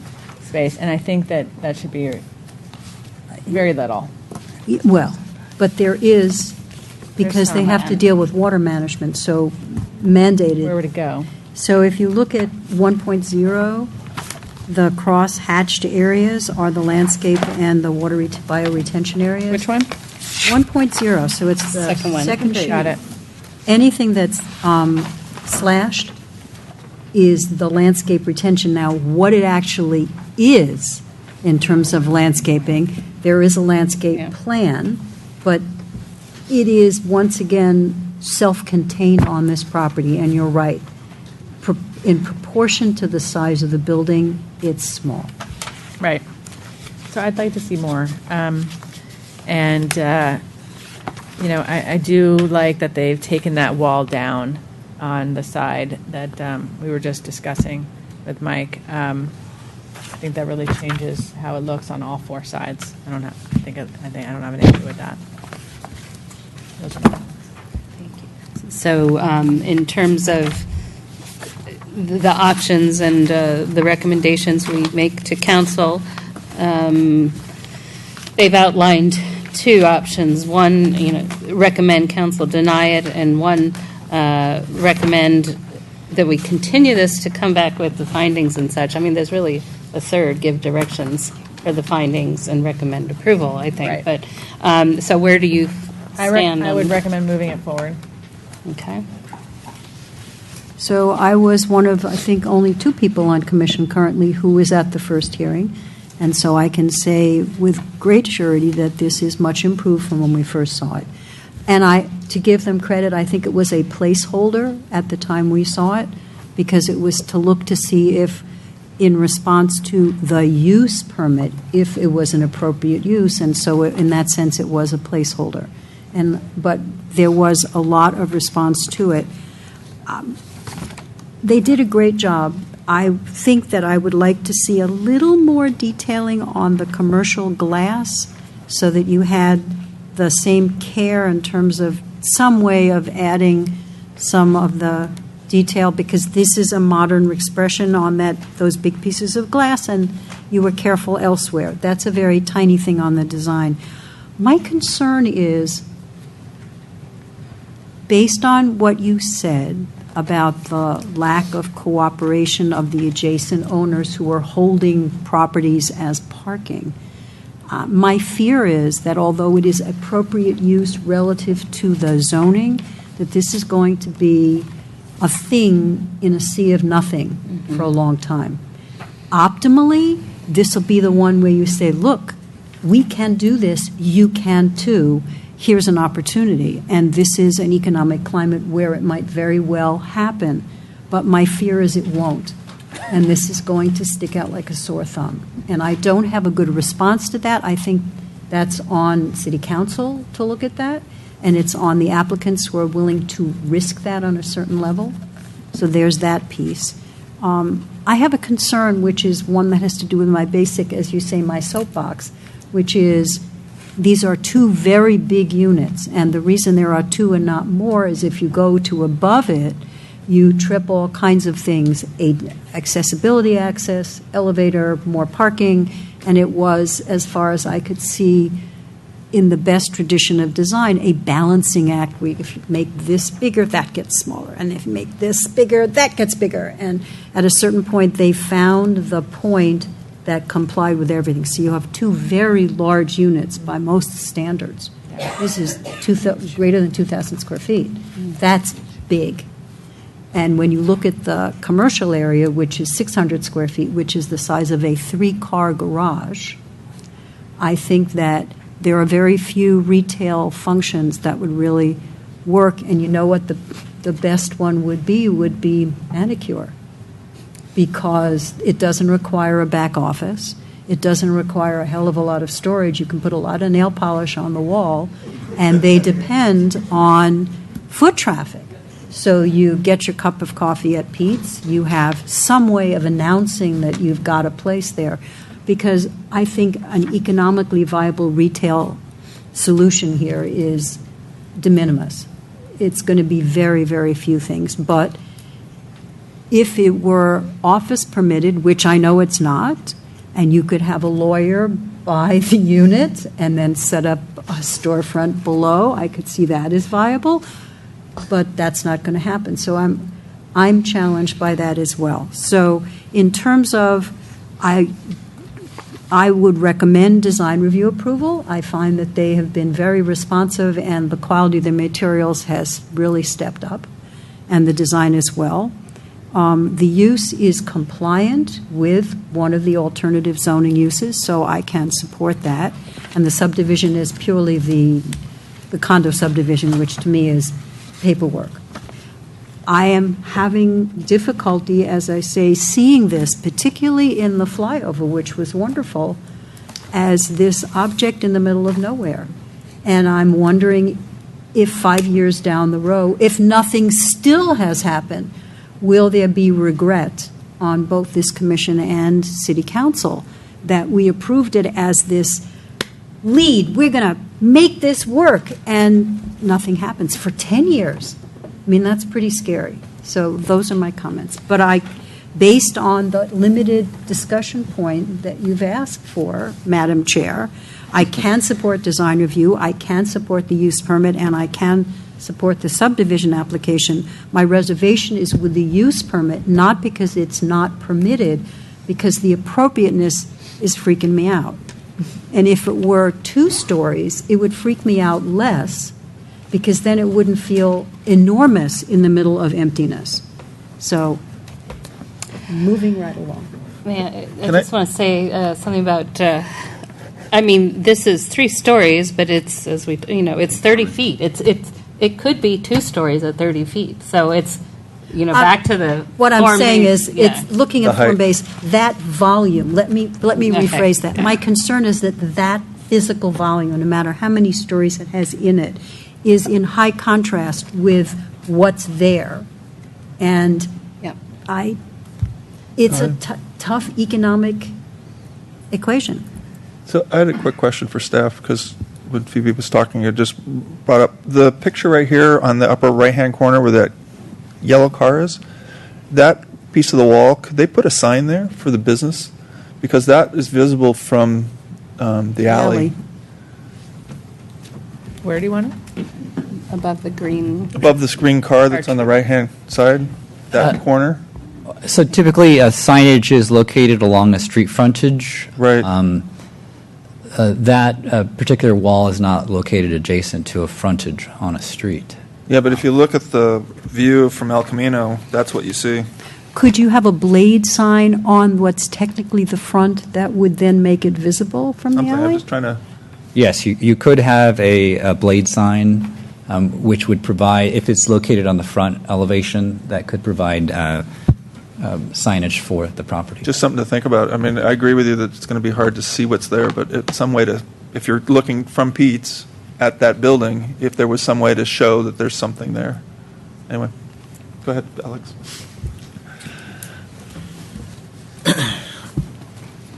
I'll be relatively brief because I think you guys have taken most of my points. I also thought about just the lack of landscaping and perhaps if we had further setbacks, but then, I mean, it's such a narrow lot already, and is anything really going to survive even if you move that building 4 feet back and the neighbor moves 4 feet back and that 8 feet, like, it's highly unlikely. And so, I think that I think they've done a good job. The one comment that I would have is just more maybe similar to what you were saying, is just more articulation on the retail. There's some kind of awning or some, horizontal element there. I think would make that side feel as good as the rest of it. And so in terms, and I think that it's unfair for a landowner to not be able to develop their property and to be forced to, their only other choice is to use it for parking for someone else's benefit. Makes absolutely no sense. So I think they've done the best that they can. And even if nothing else is built in 5 years, I'd feel worse if, we didn't, give them the opportunity that they should have as landowners and the rights that they should have as landowners. So I would, I'm in support of the moving this forward. And if you want them specifically for each of these things. Well, is there anything you don't support? There is nothing I don't support. Okay. Anita. I'd like to start by thanking the applicant for all of the pictures. They're very helpful, and that they are ground level. It's great. Thank you. Thank you, Mr. McTighe, for asking for those images from a distance. I think that's a lot to think about for future applications, and I'm looking at staff here saying that's the kind of thing we need. We need distance pictures. We need other views, not just standing right in front of the building. We need kind of more of an environmental sense of what's there. Second, I will echo in 100% everything that Ronit said. I agree with her absolutely on every point. I agree with a number of my other commissioners on a number of other things, but with Ronit, you stole my entire speech. Thank you. Can you repeat yourself, That's great. Ronit? I think we got it. I have one question, and I'm reading here from the specific plan. While parking is the primary land use objective, the specific plan identifies alternative and supplemental land uses, including retail and residential/office mix. But we've been saying that you can't put an office there, so I'm confused about that. Because the plan would seem to indicate that we could put office there, and maybe that needs to be clarified. Having said that, Office is permitted on Sherwood. on Sherwood, okay. Yes. Thank you Not a for very clarifying. It's a very specific plan. And I will say an area, and I've lived here and gone there for 39 years, and I've gone to Chef Chu's for 39 years, and I've gone to Pete's, and what was there before Pete's and what was there before Pete's. And to say that there is a melange of buildings is maybe the best face I can put on that. And so I have to agree with a number of my other commissioners that I think putting this kind of structure here, and I am not an architect, and there's some things about it that make me kind of like, I'm not sure why their little tower is there and what that does, because it looks funny to me, but I'm not the architect, so I leave that to the other experts here. I think someone has to go first. I think the applicant said that. Somebody has to go first. And if 10 years from now nothing else has happened, then I think the fault of that is on us and the city broadly for not having looked again at the Sherwood plan and said, what in the world is realistically going to happen with this melange, which has a funky layout, weird parking lots, weirdly configured, a mix of businesses, and even if we want something different and more to happen on San Antonio, for example, or on El Camino and how we park that, I really think we need to revisit this in the context of the realities of today's commercial environment. And I am troubled, deeply troubled, that we have not resolved the incompatibility between the Sherwood plan and the housing element, which identifies all these properties as potential housing. And so I really think we ought to tackle this and say, look, we're really going to try and make a commercial center here, or are we going to try and make a residential center here? What in the world are we trying to do? Maybe that's a future agenda item. It might be, kind of when the planning department has nothing else to do and they've done with everything else they've been working on.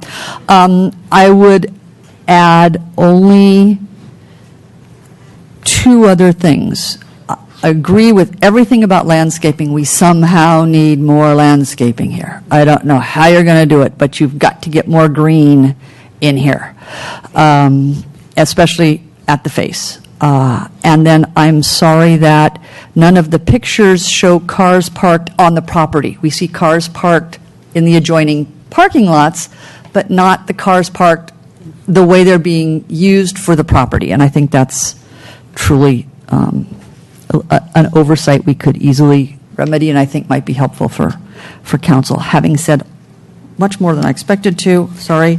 I will agree to support all three, the design review, the use permit, and the subdivision application. All right, great. It looks like, Mike, you have something else. I have a question because that area that's been mentioned by a couple of commissioners, the small retail, the windows, do we approve it? Do we make comment on it?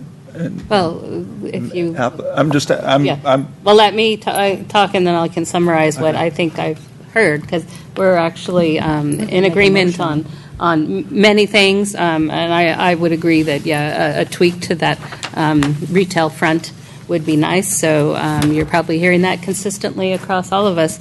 I was a little disturbed when reading this and before the discussion tonight about how discouraging it was to the brave souls who are going into this area, this melange, which is a wonderful way to describe it, and proposing putting something that completely and in fact exceeds all the setbacks and everything required to do and meets the zoning. They're not actually asking for any exceptions. They're willing to take the risk and be the first to go ahead and try to beautify and make something out of this neighborhood. So I guess I'm just on a soapbox kind of night theme here. But I also would support everything. And so then let's try to craft a motion. The options that staff outlined are recommend, deny, or continue. I also think we can recommend approval and suggest how staff goes forward with that. So would the motion be, we recommend approval of the division of the land variance and historic review applications of 16-DL01, 16... No, you're on, we're not variance. Everyone wants to jump to. I'm sorry, recommend to the city council that... Talk about the water tower? Yeah, I know, I just had the wrong paper in front of me. The use permit and subdivision applications for 15D-04, 15UP-01, and 15SD-02. We recommend approval subject to standard findings and conditions that support that support those things, and staff will come up with the ones that says it does comply with that aspect of the zoning code that we refer to, that it is permitted under the Shorewood specific plan, and all the cross-references. And all the other things we said. And at the same time, we would like also the motion, perhaps if you allow a friendly amendment, for the applicant to tweak the commercial design aesthetic, that particular section, which could use just, and to maybe look at, these are very natives. They're very good native planting. Perhaps we could use some taller stuff so it has more presence. Like a tree? They have a tree. No, but there's a tree in the front, but not in the... Right. Tweak the landscape. And to look at perhaps so that City Council could understand the concept, staff-approved signage that would be visible from the alley to encourage the commercial aspect. of it. And blade sign is one of them. You're not really allowed this, but neon. Something where if someone was looking outside, they would see it. And I think there are permitted ways to do this, attached to the front of the building, but projecting so it can be seen from the side. Not all of that has to go in the motion. Well, but we're talking about design tweaks. Design tweaks, yes. I would second that amendment. Okay. Motion. Well, actually, first it was Mike's motion. So Well, first you just added to it. That's fine with do me. you accept the friendly absolutely, addition? Absolutely. Yes, We didn't okay. second the motion, though. All right, and do Second we motion. then have a second to Which was the Renee. amended motion? Yes. Yes. And do we have any further discussion we want to have before I call for the vote? No, okay, so all those in favor of recommending to City Council that we approve this, we recommend approval, say aye. Aye. Any opposed? No. Okay, so 6 and 1 absent. All right, thank you very much. Oh, yes. Well, you're not done yet. Believe it or not, this is the easy one. Yeah. All right, moving forward. Now we can get to the one that we keep going Okay. to accidentally. The water Sean, tower. go ahead. Okay, item number 4.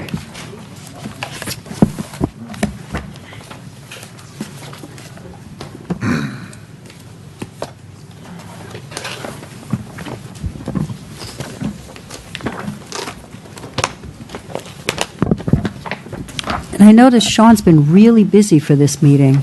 Yes, it seems. Again, good evening, Chair Meadows and Commissioners. The project before you is a application for a tentative map to subdivide the subject property into 2 lots.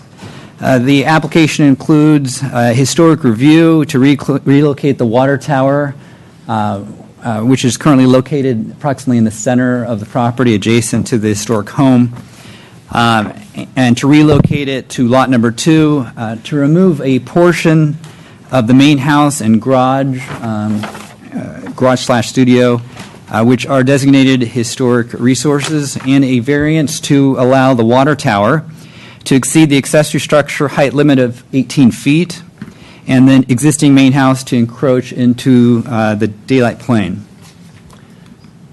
The division of land would create 2 interior lots. The lot with the primary frontage would be 10,000 square feet. Lot number 2, where the main historic structure is located, would be a lot size of 33,617.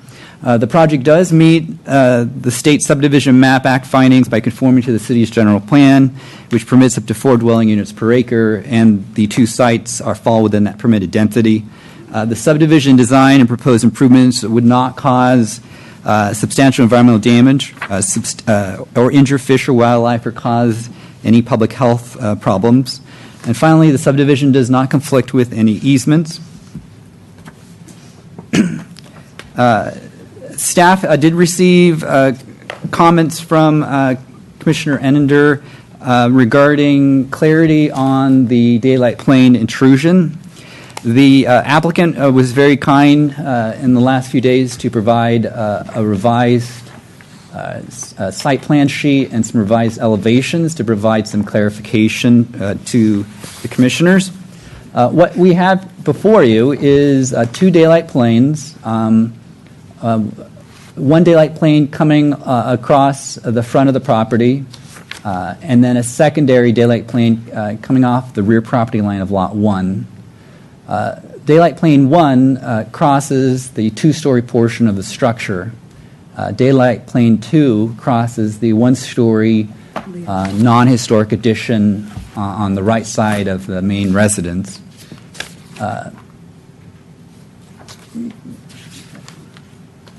The front and left side elevation shows the. This isn't working. I'm sorry. In the top right corner of the main structure, it's a clouded area. That is the main intrusion of the main structure. The daylight plane number 1 shows crossing the right edge corner of the gable. That is the main and only intrusion into the structure. On the side, which is the daylight plane number 2, which crosses above the top of the single-story portion of the non-historic addition, we have a daylight plane that crosses over, and there's no intrusion for that secondary daylight plane. Going back, and I wish I had a pointer, but they've also, within the handout, provided a bubbled area reflecting the area that's being changed on the structure, the portions of the walls that are being modified. It's not clear in the screen above, and hopefully that does provide clarification for the commissioners. Based on, let me go to the next one. Staff believes that the variances, are consistent with the. In regards to the variance for the project, the applicant is proposing to maintain the existing height of the historic water tower structure. Maintaining the height of the structure and consistent with the variance would be consistent with the objectives of the city's zoning plan and would maintain appropriate relation among land uses. The preserving of the historic water tower would contribute to the character of the neighborhood and preserve a historic structure, which is a goal of the city's general plan and the city's historic preservation ordinance. The variance would not be injurious to persons or property. It would maintain the existing 25-foot height. does not create additional significant bulk concerns due to the approximate 31 and 24-foot setbacks. Again, since it's a priority for the general plan to maintain these historic structures, strict application of the provisions of the chapter would not deprive the would deprive the property of privileges to maintain a historic structure. And the additional height of the water tower is necessary to maintain architectural compatibility with the main structure and also retain the physical integrity and historic significance of the historic site.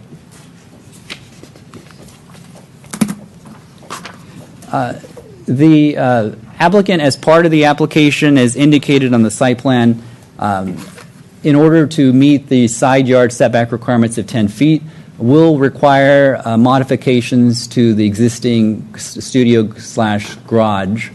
And so a portion of the structure, which I can't point out, but a portion of the structure will be removed, and that's indicated in the plan set. And that concludes, well, I should actually go over the comment letter. I'm sorry. Staff did receive one comment letter from a resident at 781 Linden Avenue. In the letter, the applicant raised three primary points. One of the primary points was that the water tower location must not deviate from the approved site plans unless there's a public review process. For all historic resource properties, there is a designated review process required for any modifications to historic properties.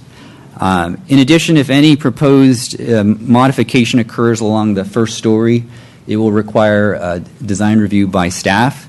If they propose any modifications to the second story, it will require modification, approval and review by both the Historical Commission and the Design Review Commission. In regards to modifications to the exterior footprint, again, there is an established process for review of the structure if there is any proposed modifications. In regards to a third comment regarding that the property line or the setback lines for the water tower should both be maintained at 25 feet. Per the zoning regulations definition for a rear yard setback is parallel to the primary frontage. Placing a 25-foot setback along a side property line would not be consistent with the definition of a rear yard for a site. But you have a side yard setback of 15 feet on Lot 2 and 10 feet on Lot 1 on this drawing.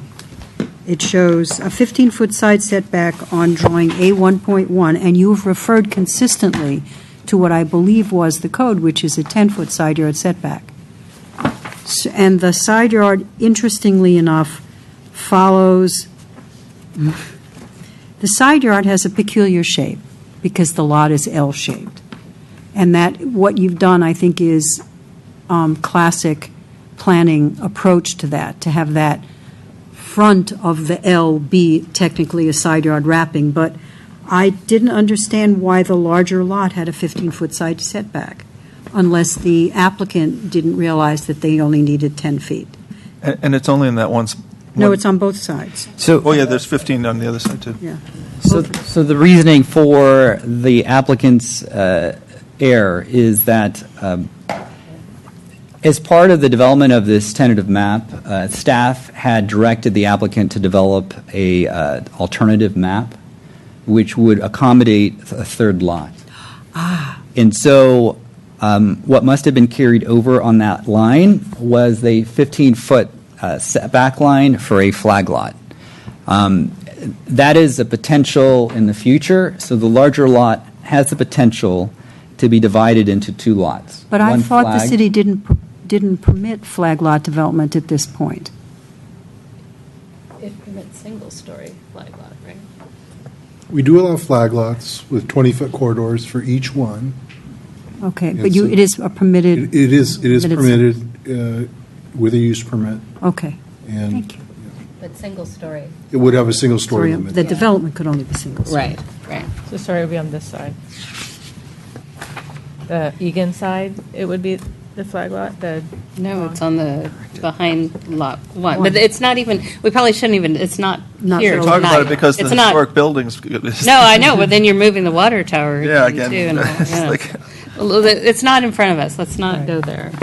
Well, that explains why there's a 15-foot side yard setback marked here when only 10 So is then required. that's an error. It's 10 required, right? And then the next question is, irrespective of that, there is no dimension that shows the distance of the proposed water tower relocation to either the rear or the side yard set property lines. In this, there is. It's 23 feet. 21 and 31. I think that's an 8. Oh, yeah. That's 6. Yeah, but that's 15, so that can't be right. The arrows. Well, I would like, perhaps, this- if this is, what do we have, what's our action item here? If we're going to recommend No, but that something to looks like city an eight. council, I would suggest to staff that those dimensions be put on the A1.1 sheet as well, so that all the appropriate dimensions are immediately obvious. Yeah, because the tentative map shows 21 on the side and 31 on the back. Right. Okay.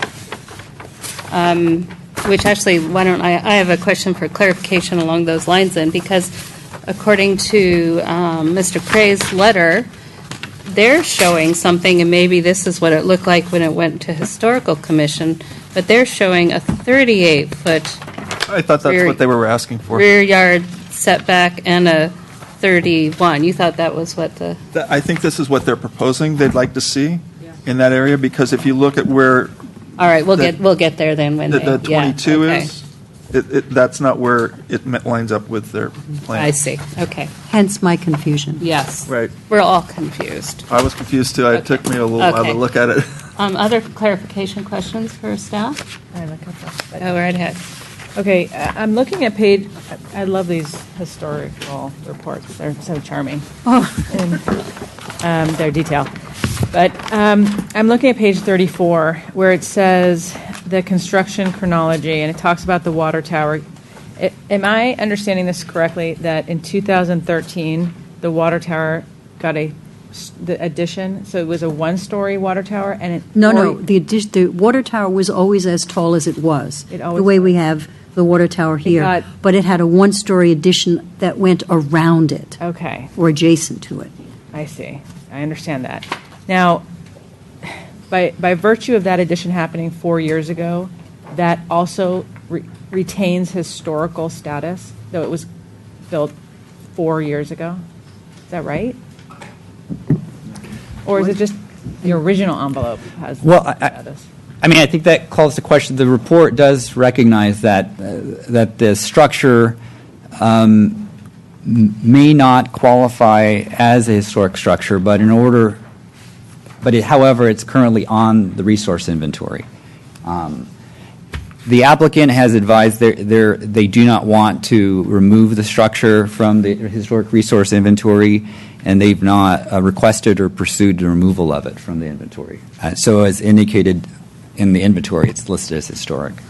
Can you help me understand a little bit more about the process of getting something on the historic? It would have been helpful if that person, representative from that commission was here, so we understood that process. Because when I read this report, when I read the conclusion, it essentially says on page 44, the building and property are not eligible for listing on the California Register of Historic Places or in the City of Los Altos Historic Inventory. So we have an expert who's saying, and then answering all these questions, basically saying, this should not qualify. So how did our commission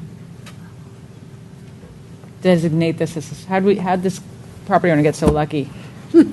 So I think if we have to go back to the DPR, and let me see if we have the current DPR.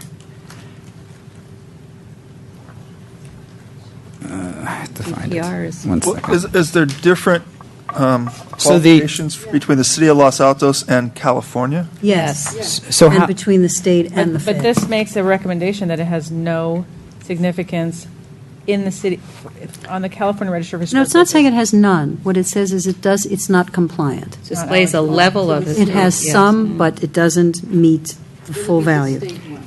But it also says, or the city of Los Altos one. Right. So on attachment D of the historical report, it does reference, this property was designated in 1997 by a previous, I believe, historical commissioner G. Laffey. So this property has been on the register since 1997, approximately. If the commission wanted the original DPR or the historic evaluation, I could find that, I believe, from 1997. And when they permitted the addition 4 years ago, I think your question goes to, have they compromised the status? Right. And why isn't someone saying Here. that this doesn't look, I mean, expert has said it's not, does not appear to have historical significance. Why isn't the city saying that? Well, I think that's a little too, well, this is a discussion point. Yeah. Okay. And is it true we have, okay, applicant will take care of it, and, yeah. All right, that's, other questions of clarification for staff? I have one, I'm sorry. Go ahead. When the addition was made on the water tower, was that when it became a second dwelling unit? And there's an implication here that it's a second dwelling unit? Or an accessory, or we call it ADUs now? Accessory dwelling unit. I think the applicant could speak to that. Yeah, I think the applicant could speak to that Okay, thank you. structure, to that addition.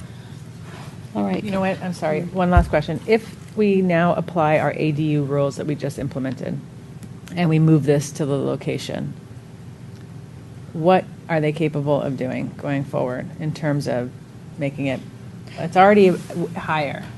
Don't the ADU rules don't They conflict. apply to moving things, though? This is why Right. it's if it's there, then you can use it in such a way, but it doesn't address if you move something, can you use it in such a way?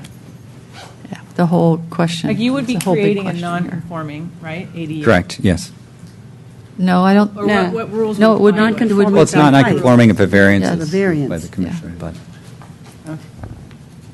What more could they do with the current ADU regulations? They could add more square footage up to 800, so it was a total of up to 800 square feet. Up to 800, okay. Correct. And with the subdivision, if it is a second living unit, then they would need to add one additional covered parking space to the site. Because they're eliminating one of the covered parking spaces when the garage gets smaller. Is But if the, it's 2 stories, it has to go to design review, right? Doesn't it if have it's to a go- new, well, actually, yeah, it should. If you modify a two-story You structure. modify it too, as well. I would imagine moving it is. Modifying? But the garage studio, is that an ADU? No, it's not. My It wouldn't- understanding it from the wouldn't even- applicant is You can't not. have 3 ADUs, You even if can you have, have you can have the two, right. you're only allowed one accessory dwelling unit per property unless it's in a deed that, I just was at a property this morning which has 2 accessory dwelling units whose existence preceded zoning. And so they're probably the They're only exception grandfathered. we have in town. Yeah. So the garage, and Has the to applicant be a can garage. confirm, does not have a kitchen. It's a studio. But it could, with the ADU rules as we have them, they could. No, can't because put the it there. One on ADU, the the ADU property. rule says you can only have one ADU per property. All right, maybe, But if you split the lot in the future, then that Then you would. could have another one. You could have another one by converting the studio. okay. in the other lot. Mike? But you have. So can you turn your mic on, Alex? Mike, I mean, Alex. No, Alex, but Mike. So getting they punchy. literally pick this thing up and move it? Correct, yes. And Does put that in a have to be foundation. done by? Carefully. Carefully by like experts, or is there, what does the city get in? So the historian, as part of this process, evaluated whether the structure could actually physically be moved. Part of the original one of the original proposals that they had many considerations, was the demolition of the tank house. And there was a consideration of, I believe, removing it, and then they could, in effect, demolish the main house and demolish the tank house also. if it's removed from the inventory. And so it can be moved, and I think the architect that's here, Malka, can respond to the analysis that's been completed to evaluate that. Okay, thanks. Are we ready to move on to applicant, or everybody? Okay. Applicant, please. Good evening, Commissioners. Malka Junaid, M Designs Architects. It's good to be back on this side of the dais after a long time, and it's deja vu. The project before us brought back a ton of memories. So I'm here as the architect of the project, but also a very long friend of the Hodges. We moved in on Portola about 14 some years ago. They were the first neighbors who came to welcome us and kind of introduced us to the neighborhood. They, as all of you have visited the site, it is an acre site in the middle of Los Altos, but they've made it like a forest there. And we all take the kids there. It's called the Chicken House, and that's what it's famous for. Mike and we all started discussing the process of this project. It is more of a retirement project for them, and we went through a lot of iterations. To be very honest, when I visited the site, and I have been for so many years, it never crossed my mind that this would be historic. When we started discussing with the city and Mike, and he will elaborate on it, what the background was and how they actually found out that this property is now on the register, and there's a lot of information that they can share with you. The tower actually is like a second dwelling from way back when. They actually have some pictures, I think 30 years ago, of that 35 years ago of that unit, because they just recently met somebody, or they know somebody who actually lived there. So they have pictures of that unit. It's been like that. Originally, we were thinking of demolishing it, to be very honest, when we were carving out this lot. And then when the city asked us to give them an option showing a third lot on the property, then we thought maybe it can just stay as a variance in the setback, and we went through a lot of back and forth. Sean has been awesome to work with. He was really detailed, kind of stepped us through what was reasonable, what's not. In the end, we did do an analysis with the historic consultants, referred us to somebody who actually can move the structure back. To be very honest, it's kind of a cost analysis we did of how long we need to be in this process to remove something which technically is not historic, versus do we just take the plunge and move the tower back and be done with it and proceed forward so they can actually get this project rolling. Eventually, if it ever went into 3 lots subdivision, both the structures would have to be removed, or would be definitely removed at that point. But where we are concerned at this application, we are just coming in, removing whatever portion of the house that was asked that it was in the setback. It was not something they wanted to do because everything cost, but we are going to be removing portions which are going to be in the setback. It is a very nice catch from Phoebe about the setback on, I think what happened is that Saeed our civil engineer had put in the track maps, and we've been using those as the basis, and actually it's his map that would be approved. And so we'll definitely make sure he changes those setbacks on this map going forward. So from our point of view, it's something that we are creating for them so that they can keep in the city. I would let Mike kind of elaborate on it, and I'm here if you have any questions. Thank you. Hi. Anxious to talk. We've lived in this house for about 14 years. I've actually lived within about 20 blocks of this house for 60 years. So I actually used to ride my bicycle over what you called the Melange in the last thing. It was a mustard field. And even the giant shopping center across the street on San Antonio, that used to be all a yellow mustard field, and I used to ride my bike through it. So just to calibrate you on how long I've been there. And the point of that is I would like to stay there, and just looking forward toward retiring, the idea was to take this lot that we have, which is 1 acre, and to carve off a piece of it and build a second house on it, which I started off thinking that would be very simple. I was hoping to leave the water tower because I like the water tower actually right where it is. but we were told because of the setback stuff, we had to move it, and then all of this stuff started to happen. The water tower actually, and this whole historic thing, and I went to the historic committee about a month ago. I found out it was historic when they called me one day. It wrote me a letter about 2 years ago saying, "Where do you want the plaque?" And I said, well, we're not on the historic list. And they said, well, we put you there. And I pushed back on that, and they said, we've done an extensive evaluation and study. I said, no, you haven't. No one's ever even put their foot on our property to talk about it. So literally someone drove by one day and put it on there. And they put it on there because they decided that all water towers are historic by definition. And this started about 2 years ago in someone's mind. So this whole thing about 1997, I don't know where that came from, but when I bought it 14 years ago, it was not historic. I actually initially thought about making it historic and went through the examination of having it historic 14 years ago because I thought maybe it would help with taxes and put money into it and all that sort of stuff.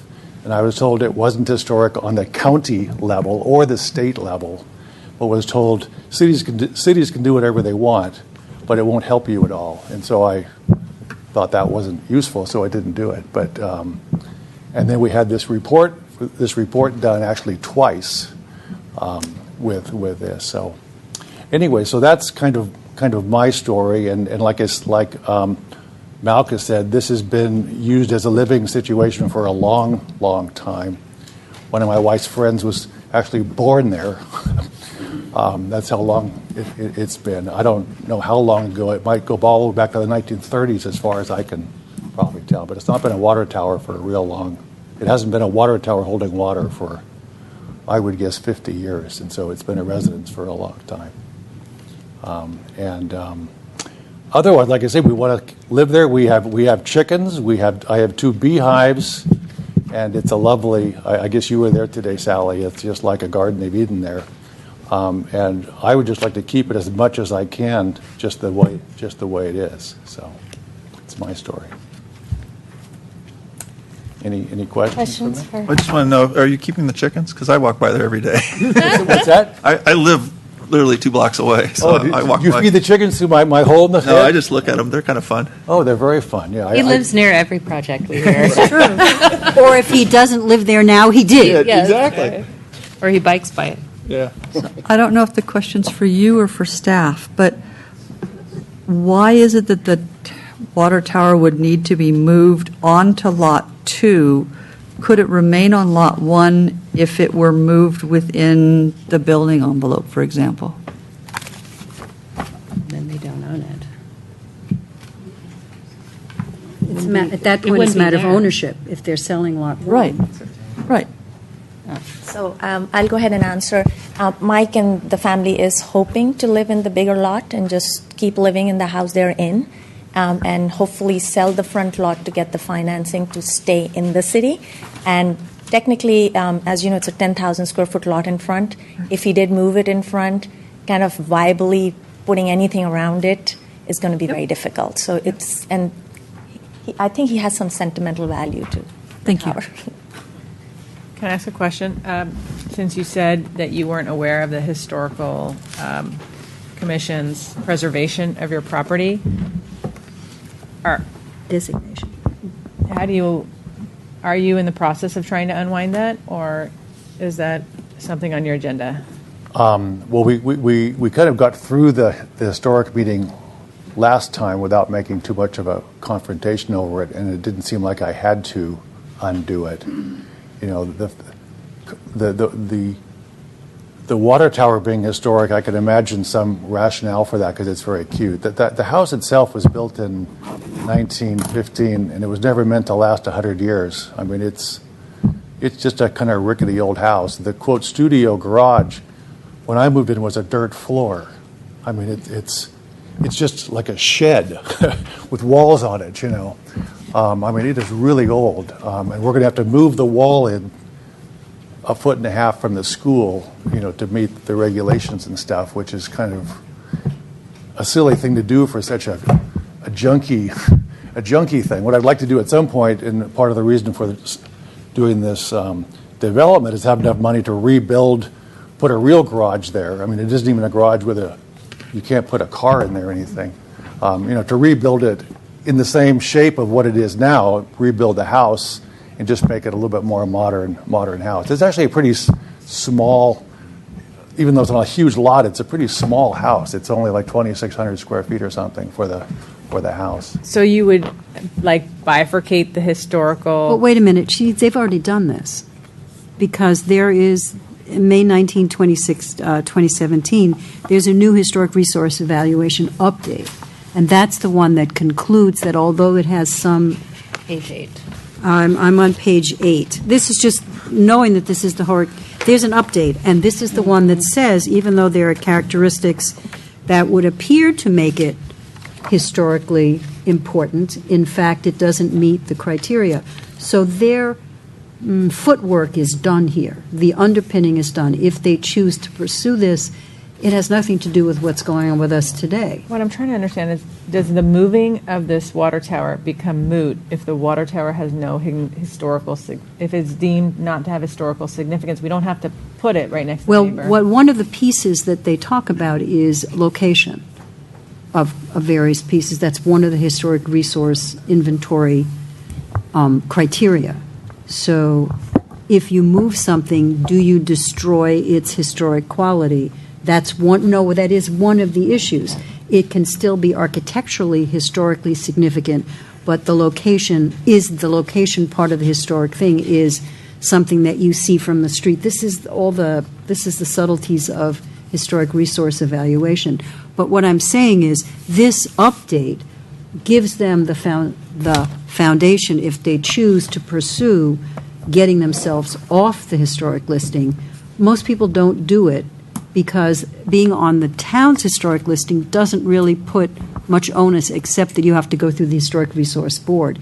It's not like being listed on the National Register where you have to abide by the Secretary of the Interior's standards for historic renovation. This is a different category. So they don't lose by doing this. They lost, and they've already passed that hurdle.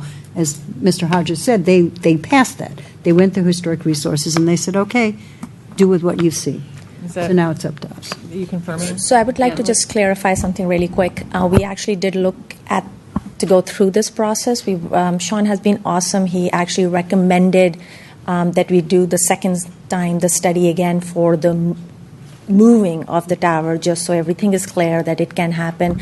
To be very honest, as I stated, this is a project which is done purely so they can retire in place.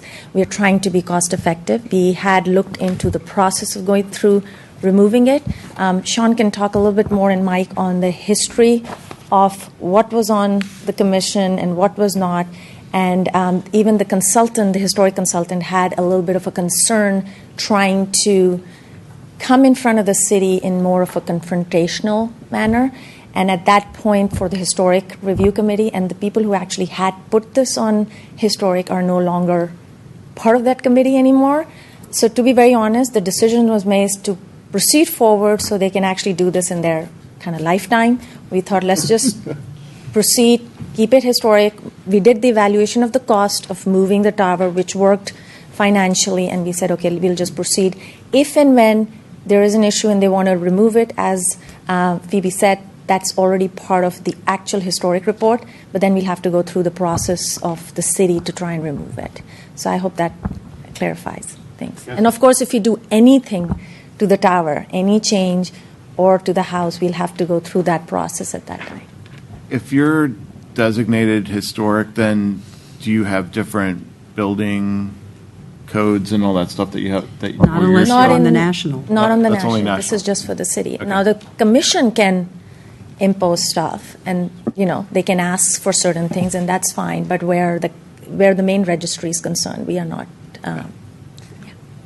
So the water tower has 2 levels of living space? Yeah, it's got a upstairs. It's like 1 bedroom, and downstairs it's just kind of like almost like a studio apartment would have, kind of like just 1 room, which has a sink and a kitchen and a little couch and a TV, kind of all in 1 big room. I mean, it's the upstairs plus downstairs is only 600 square feet or something. I mean, it's really tiny. I mean, it's. I mean, it's maybe like this kind of corner of the room here, on the bottom and then on the top, and it shrinks as it goes up a little bit, so the top's even smaller. So it's kind of living for two people max. And another question, so once you get all this moved and Lot 1 is cleared, are you planning on selling Lot 1 as a lot, or are you planning on doing the construction yourselves and selling a built home? The second. Okay. And that's how Mount is involved here. And primarily because I didn't want somebody else to build something that was ugly to have to look at. So the whole reason was so I could have complete control over it and make sure it looks like something I want to look at. Right. And I think the other thing I just want to clarify, their concern was if you've seen those beautiful trees, which kind of cut right in the center of the property, that is what Mike really wants to retain. So the idea of the subdivision was done in that way. We already have a design for the front, but staff felt that it's better to keep both processes separate, go all the way to council, and then come back with a design review. Any other further questions for applicant? No. Okay, so I thank you. Thank you. Yep, I do have one speaker card.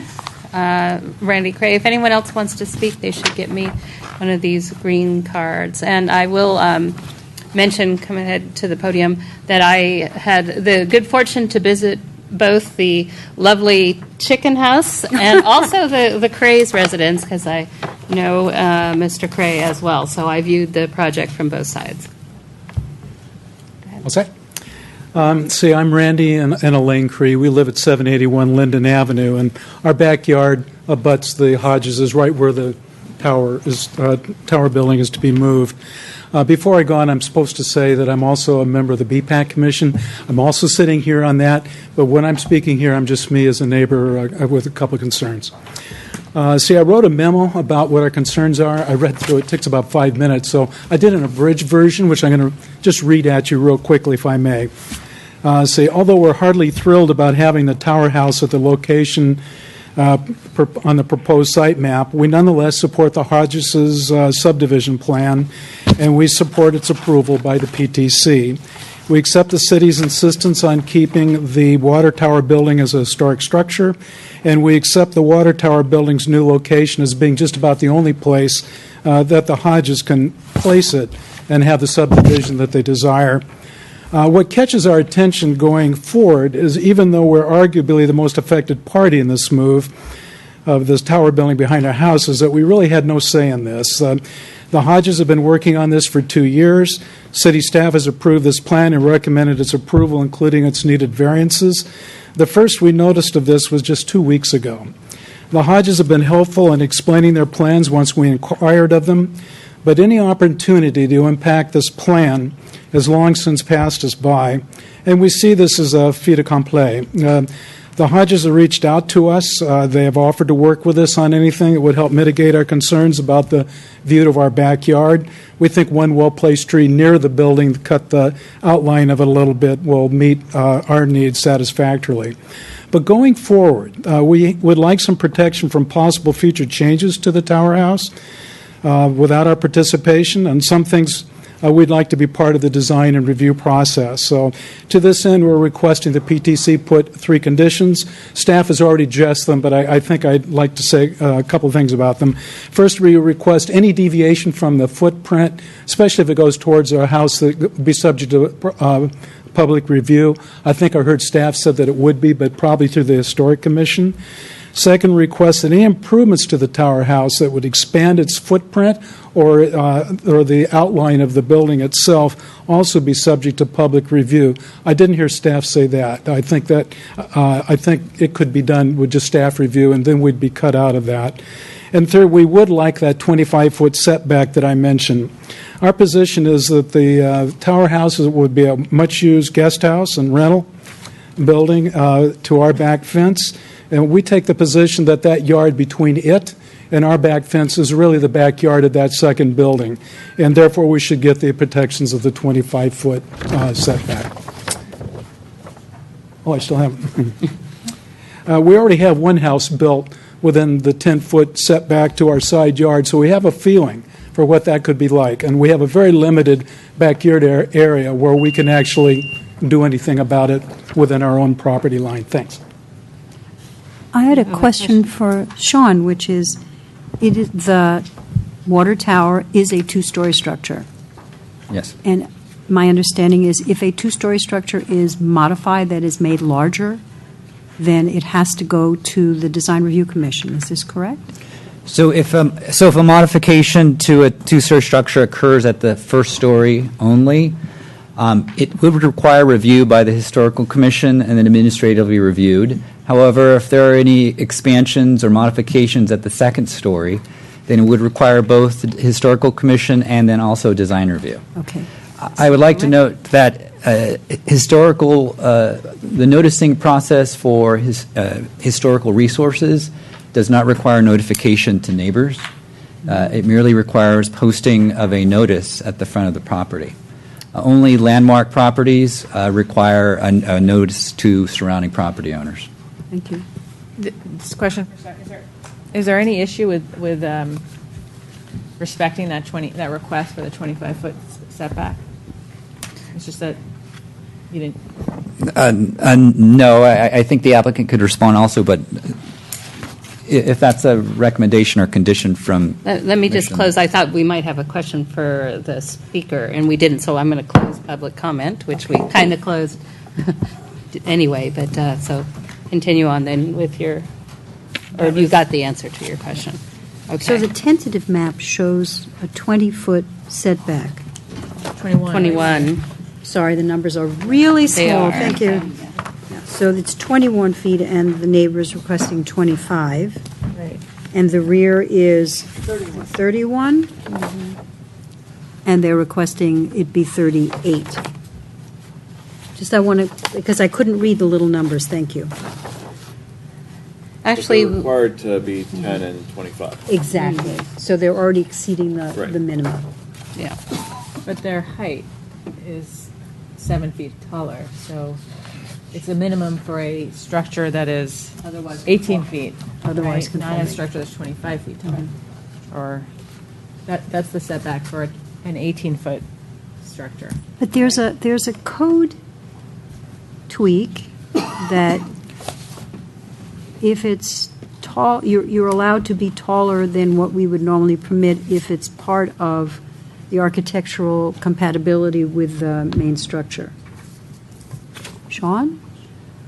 There is a tweak in our code that allows a detached accessory structure to be taller than we would normally allow if it is so that it would be in conformance architecturally, aesthetically, whatever, to the main structure. Yes, that's a requirement, in effect, a finding necessary to permit a structure greater than 12 feet in height, up to 18 feet. 18 is the limit, okay.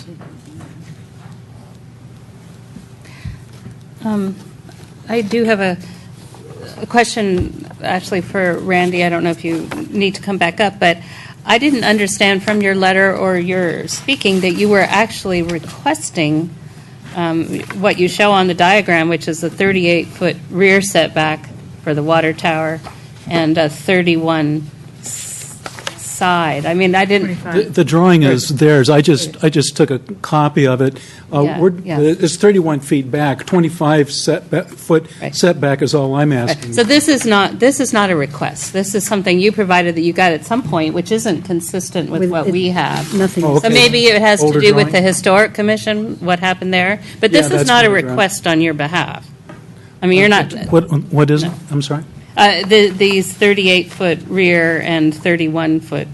No, that was what was drawn on the plan that I marked Yeah. up. I just wanted to be 25 sure. feet is Right. all I'm worried about. Right. Okay. And I didn't hear you requested. I just wanted to clarify that because some of it, yeah. But 25 feet. So Just- let me it's just ask, the standard. this is obviously a plan that was drawn by the applicant or architect. So if they were okay with it being 31 feet and 38 feet away at some point when they drew this, But it's not anymore because Why did now it it's get moved? 21 and 31. Maybe Malka can. Well, anyway, what we're looking at today in our packet is showing 31-foot rear setback and 21-foot side setback, Right. which is okay. I just wanted to clarify that. Thank you. I have one more question. Yes, we're, go right ahead. If this structure were to be destroyed for, fire or whatever, it was going to be rebuilt, what could it be rebuilt back to the 25, or would it be rebuilt back to 18? It would be rebuilt to the standards for the district, which, unless you specify a different standards, typically it could be rebuilt to a 10-foot setback along the side yard at the single story, and at the second story it would require a 17.5-foot setback on the sides. And how tall? Up to 27 feet for a single-family home. No, But for it's the not a accessory. Structures could be a maximum of 18 feet with approval by the Design Review Commission. Okay. Oh, so if it was torn down and a house was built, is that what you're asking? Yeah, I mean, we're basically allowing it because it's quote-unquote historic, right? But we're not doing it in perpetuity. It's for as long as that thing lasts, and then, But if this became a flag lot and it was torn down and you built a house, the house You would actually would be. you would have to added be much closer. compliant, Yeah, you start from scratch. But the house would be much closer but it could only be one story. until 17 feet. Second story would be 17 I think feet. flag lots, one Can't story. have it. If- Yeah. Oh, okay. Current zoning. Got it. It changes all the time, just like Yes. all of our zoning does. So my last question is, Wait, we're, Than the one before you. yeah. Go ahead, Anita. through this process, do we have any requirement or opportunity, those are two different things, to identify the water tower as an ADU, and are there any things we have to do about that? I mean, you do have the opportunity, the applicant's been very clear that it's an ADU, and with them moving the structure, they would need to provide the additional parking space for it, since it doesn't exist today. So that would provide an opportunity for you, since it's been acknowledged as being a second living unit, to require an additional space in addition to the one required for the main residence. Are they within half a mile of a bus stop on San Antonio? In which case, they would be exempt from that requirement. So the answer is they would not have to replace the parking space. Under the state law. But whatever we do here, we somehow have to bring this into our inventory or whatever you want to call it. We'd like to count it in our affordable housing stock. But it's already It's by It design. doesn't matter, it'd be new. By right. It'd be added. It'd be to new the- 'cause it'd be added to the inventory. like the other things that aren't new that we call new. No, yeah. All right. Thank you. Yes, if it's refurbished.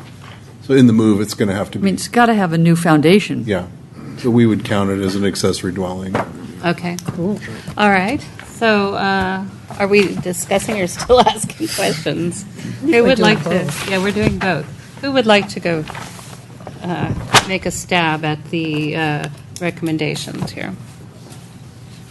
Or do we have any other observations to share with each other?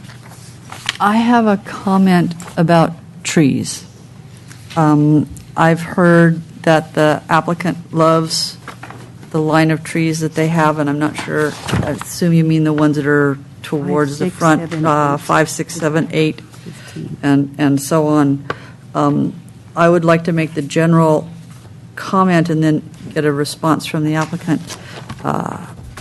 I've lived in this valley for 64 years, and so not in this town, but in this valley. I grew up in Los Gatos, and one of the things I observe is that trees all have life cycles. Trees in urban settings have life cycles, and as beautiful as those are, there comes a time when trees need to be replaced. Yeah. And one of the things I have done in the past since coming on this commission is to advocate for a greater ability of an applicant to replace or eliminate trees whose life cycles may be coming to an end. So if there are trees on here, and I'm looking at things like a couple of the cedars that are kind of thin and weedy that I looked at, not the Deodora, but the other ones, Two sequoias that are probably the oldest. Those, yeah, and I want you to know you have an advocate here, if you want one, that says we ought not make you save all these trees. Okay.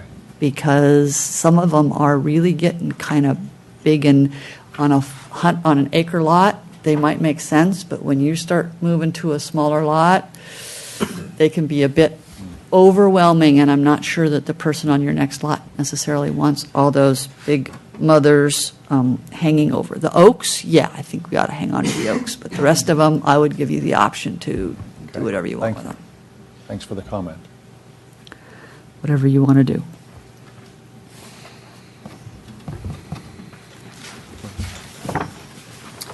Okay. Since the applicant has been careful to separate what the buildings will look like when they are made compliant with the setbacks that would be imposed by this subdivision, we have no way of knowing what it's going to look like, but that's not our purview anyway. That would go Design to review. our Design Review Commission, or it would go to staff, because it's whichever is applicable. So with that said, I can support the approval of the Division of Land, the variance, and the historic review applications, subject to the findings and conditions. I think that this is an extraordinary property, that the Hodges are lucky to have it, and that if by doing this, and I don't see this as a compromise in the sense that I think a perfectly viable house can be built on a 10,000 square foot lot that would be in keeping with the rhythm of the street. This is an extraordinary property, and so by doing so, I don't feel they compromise that. Moving water tower. So my basic philosophy about historic is old is not necessarily historic. Okay, we got that. But I kind of like water towers. And they are part of the history of being in the Heart's Desire, which is what we were before we were Los Altos, because they were necessary for the orchards. That's how they watered them. So I feel in that sense there is historic value, even if it doesn't meet the criteria that is specific to the listing on any of the three registries.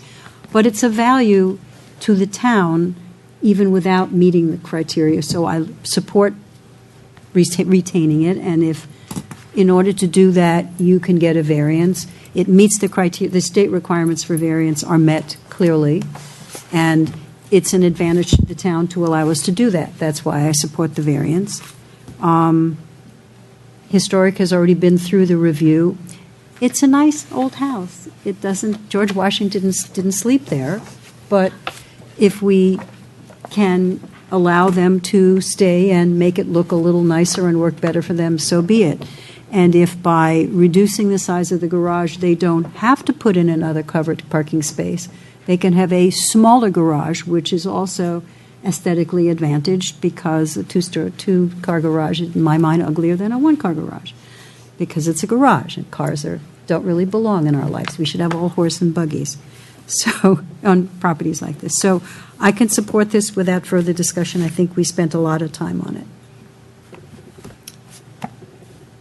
I'd offer two changes to that if you're making a motion. I'm not. I'm just giving. I'm saying I have Summing up her support. feelings. Oh, you're Someone summing else up. will Okay, make a I'll motion. sum up mine. On that is that I have certain sympathy for the neighbor because of with an L lot. What is back, what is side.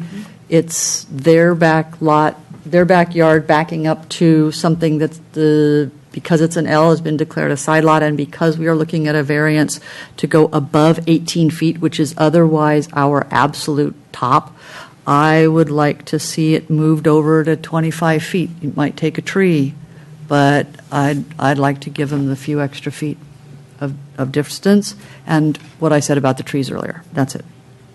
So now I'm agreeing with everything you're saying. I think the idea of a water tower is nice in theory, but when it is actually an apartment looking down on your property that's 25 feet tall, it's got to be pushed back. And when I saw this drawing and saw at some point they actually had it 38 feet, 31 feet, sent Be a in the message to me pool. that they were amenable to that at some point. Then it'd be in the swimming pool. Yeah, it'd be in the But pool. the pool is, no, the pool is right next to it.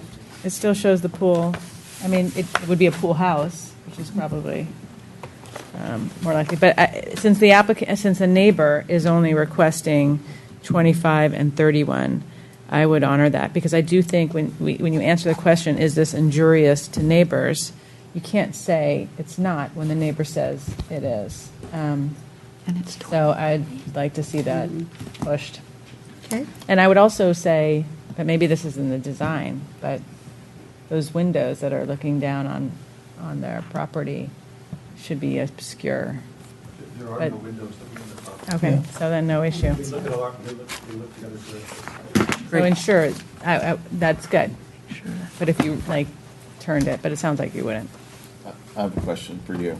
Me? For Ronit? Ronit. Oh, Ronit, sorry. So are you advocating to make the setback 25 feet or to somehow force No, you the can't do- structure to be more than the setback? I would force the structure to be more than the setback because it's taller than what is allowed. If it were an 18-foot, if it was an 18-foot tall structure, It would be moved. it would be okay, where it is, but it's 25 feet. So I think it's appropriate to push it further away. But if it was 18 feet tall and only 10 feet from the property line, it would be legal. But you're saying that flag. No, I'm just saying this is a given. Say it again, if it were. If it's 18 feet tall and it's Yes. it's a accessory structure, okay? It's allowed to be 18 feet tall, and it's allowed to be within it has to be only 10 feet back. No, it wouldn't meet the 17. daylight It plane has to be because. second Oh, the story. daylight plane Daylight would plane. nail it. You're right. Second story has to be further back. Yeah. Right. And you're saying that they couldn't, let's say this becomes its own flag lot, but you're saying you can't put a two-story. So there's actually no way that something that tall can get put here. So why would we Otherwise. do that? Why would we put something so close? Did you want to say something, Sean? You have that look. Yeah, yes. I mean, so part of the reason why the structure is 21 feet is driven by staff concern that it was creating a daylight plane intrusion, and so it's pushed back as far as necessary to avoid the daylight plane. So it doesn't That have a was daylight plane. that was the driving basis for it for the applicant. Daylight plane onto what though? Its own, Right. the own lot? Well, the Their own daylight house. plane along the left side of the structure, there was a concern that their original location was a daylight plane intrusion. They've shifted it to where it is now at 21 feet from the side yard. Right, but we don't even see the original. So you're saying that it can't be any closer because that's an issue for daylight plane. Then it would Right. be But there's no another reason to variance. say it can't go any further. True. Correct.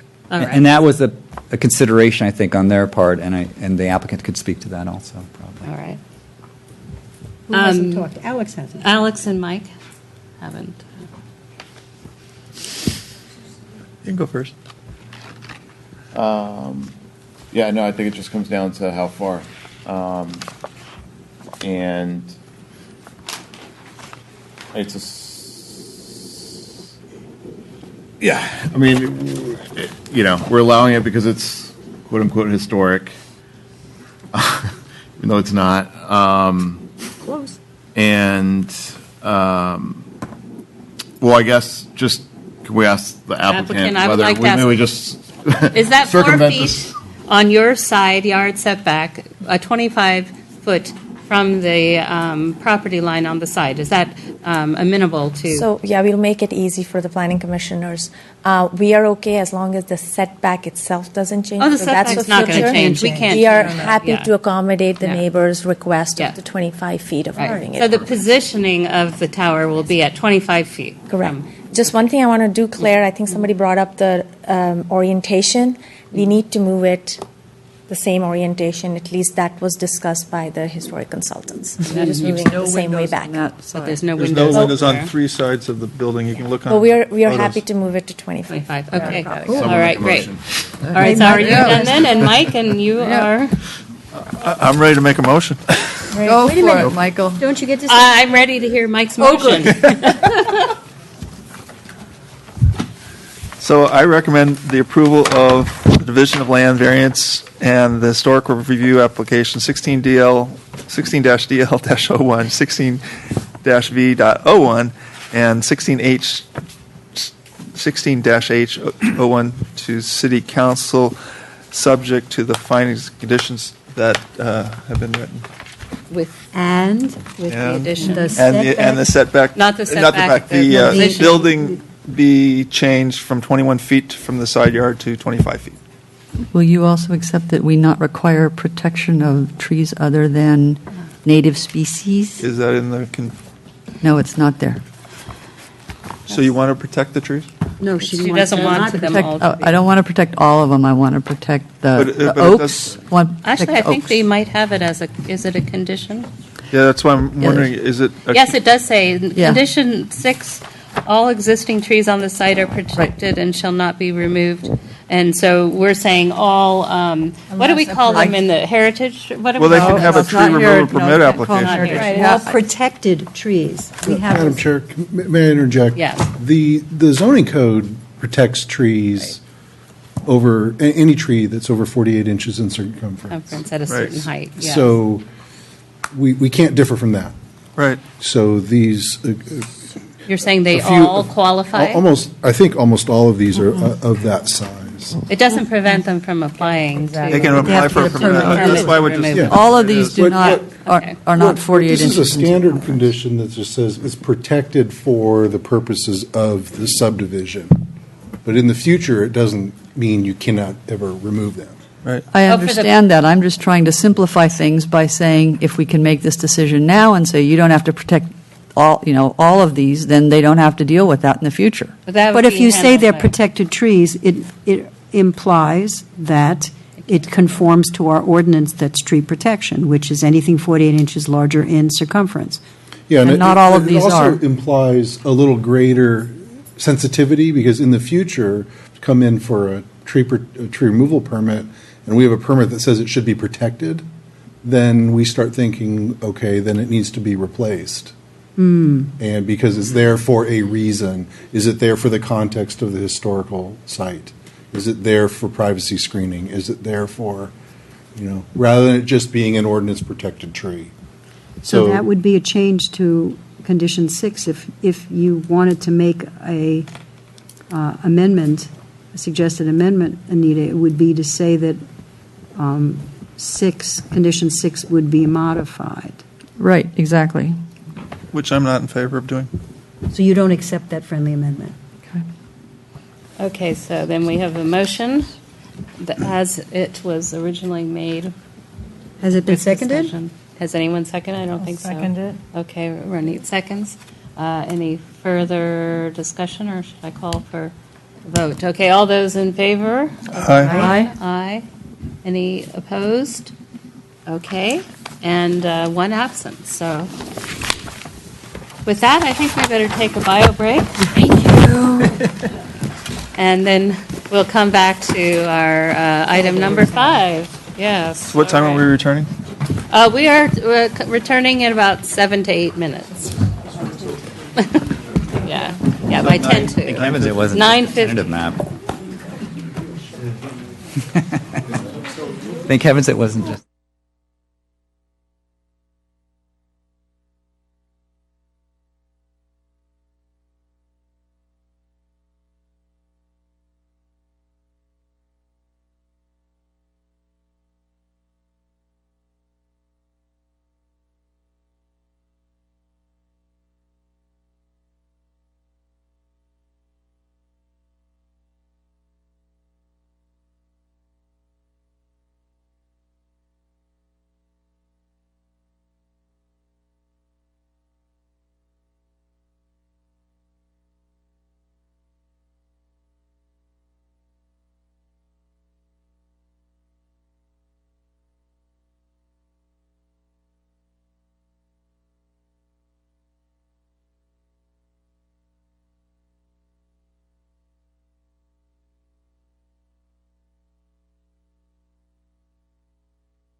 An answer to that, but Well, it's like, wait a minute, because, I mean, we were there, you, me, and Renee were there. Right. But I couldn't remember what, I can't remember what they said. Talking about making it I think, like doing a flag. I started thinking, well, at one point there was. that makes perfect sense here too. Like Other commissions. the only thing I was simmering on that I wasn't comfortable was the location so close to the neighbor. And then I thought, well, this has become a third flag lot. Like I don't need to worry about any of this. But I think it's helpful. Sure. Or at least one. How often do they meet? Is it once a month or is it? They meet once a month. They do too? Wow, there's so much, like... But they don't. I mean, would they know what's historical by now? Like, isn't the inventory... It's not increasing, right? They noticed it, that the Historical Commission was going to meet at that house to talk about it. Anita says that they're doing it all year. Yeah, they've done a couple more times. John called in from overseas. Well, so did Jeannie. Jeannie came in, we had a conversation because they said no commission could call in. But that's but they. I know that, but and their argument was.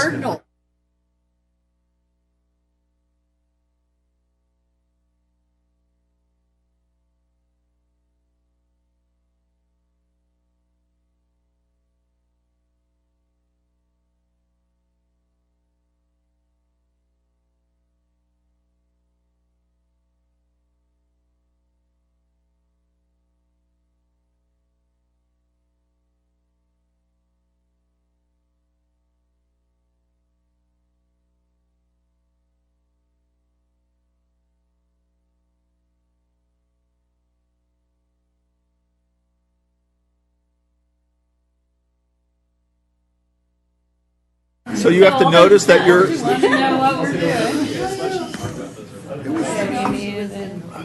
Wooden shoes, but no. Let's see here.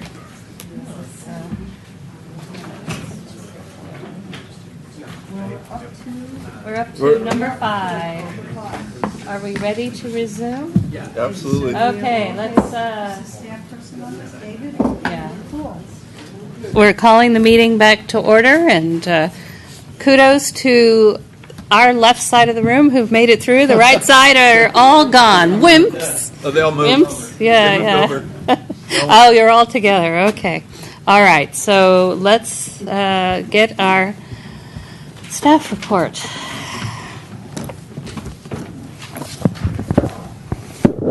Thank you, Commissioners. I'm David Cornfield, Planning Services Manager. And the item we have tonight is a reconsideration of a waiver related to a previously approved project. If I can get our thing to work here. Pardon me. There we go. So the project that was approved, it's been entitled but not under construction yet. It was 21-unit, multiple-family condominium project at 4880 El Camino. The project had 3 affordable housing units. They achieved a density bonus of 4 units. And as part of the affordable housing package, they were granted a waiver to allow a taller building and rooftop structures that exceeded the height limits.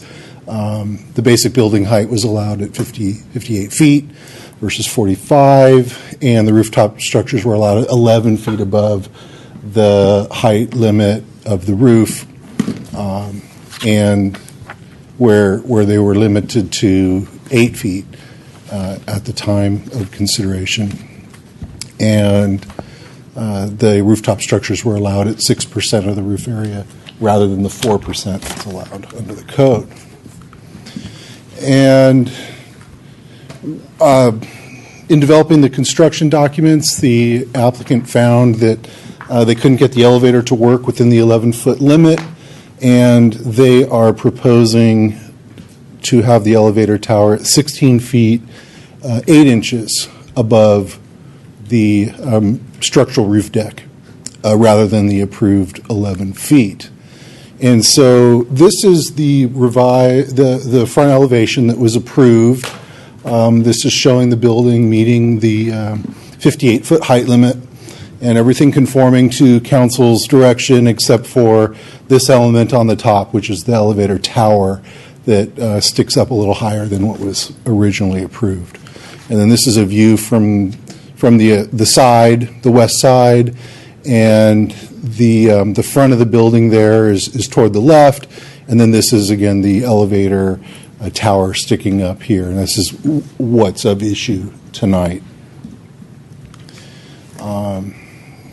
To allow this, we have to approve a design change, so we need to make revised design findings, and we also have to find that this is an appropriate waiver based in the state density bonus law. And so should you support this, we've prepared a resolution that you would recommend to the council, and going over the required findings and some revised conditions to allow it. And there are several alternatives for you.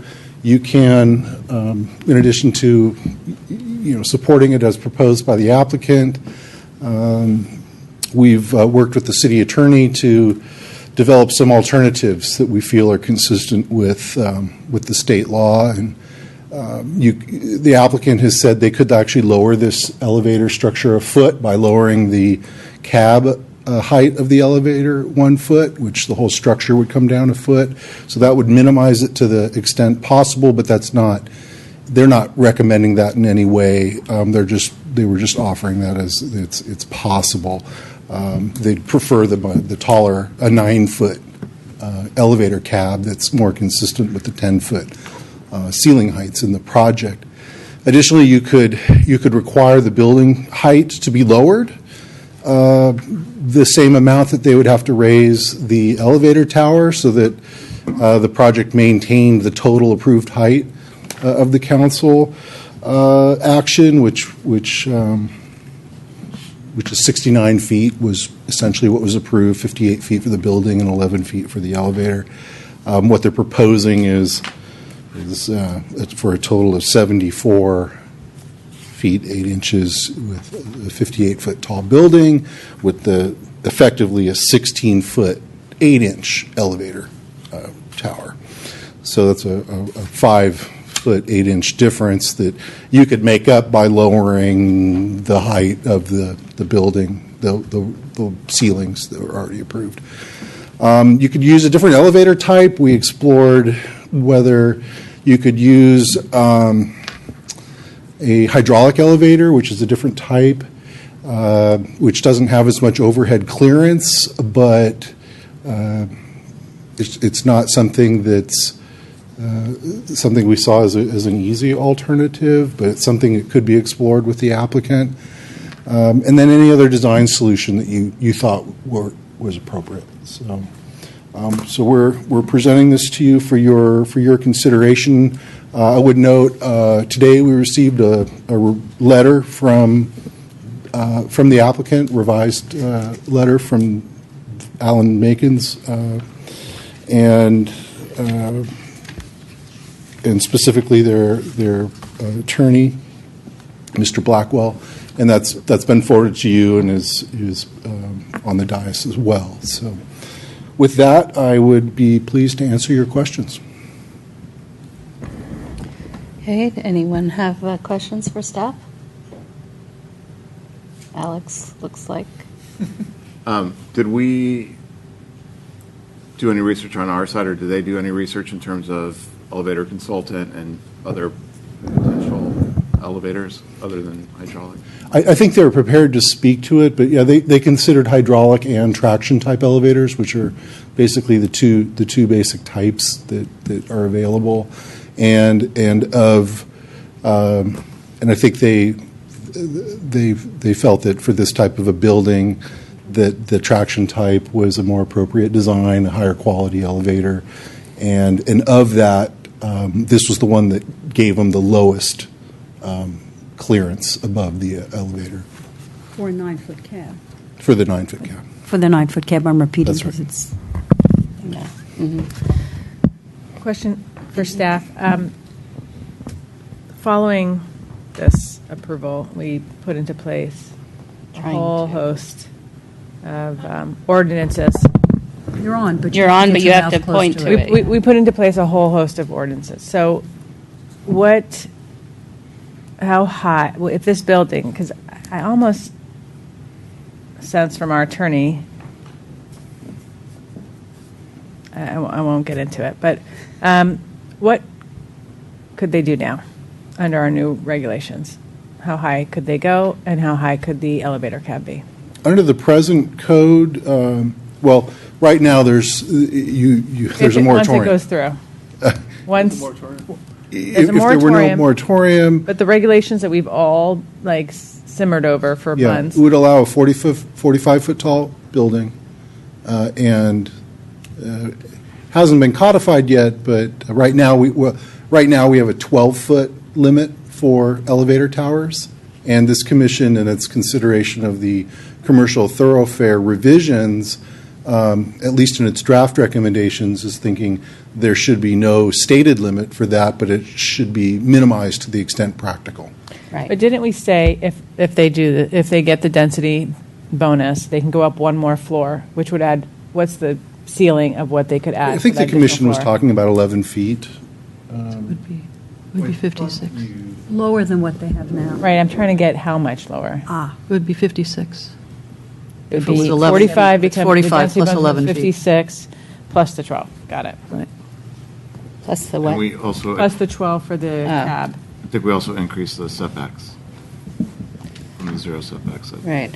Along those lines, when did 68. So when they first came forward, the code was at 8 foot, which is ridiculous. You can't even put any elevator in there. And when did it become, so it is 12 foot now, when did that happen? Or did it? That took place in 2016. It was part of the recommendations by Downtown Buildings Committee.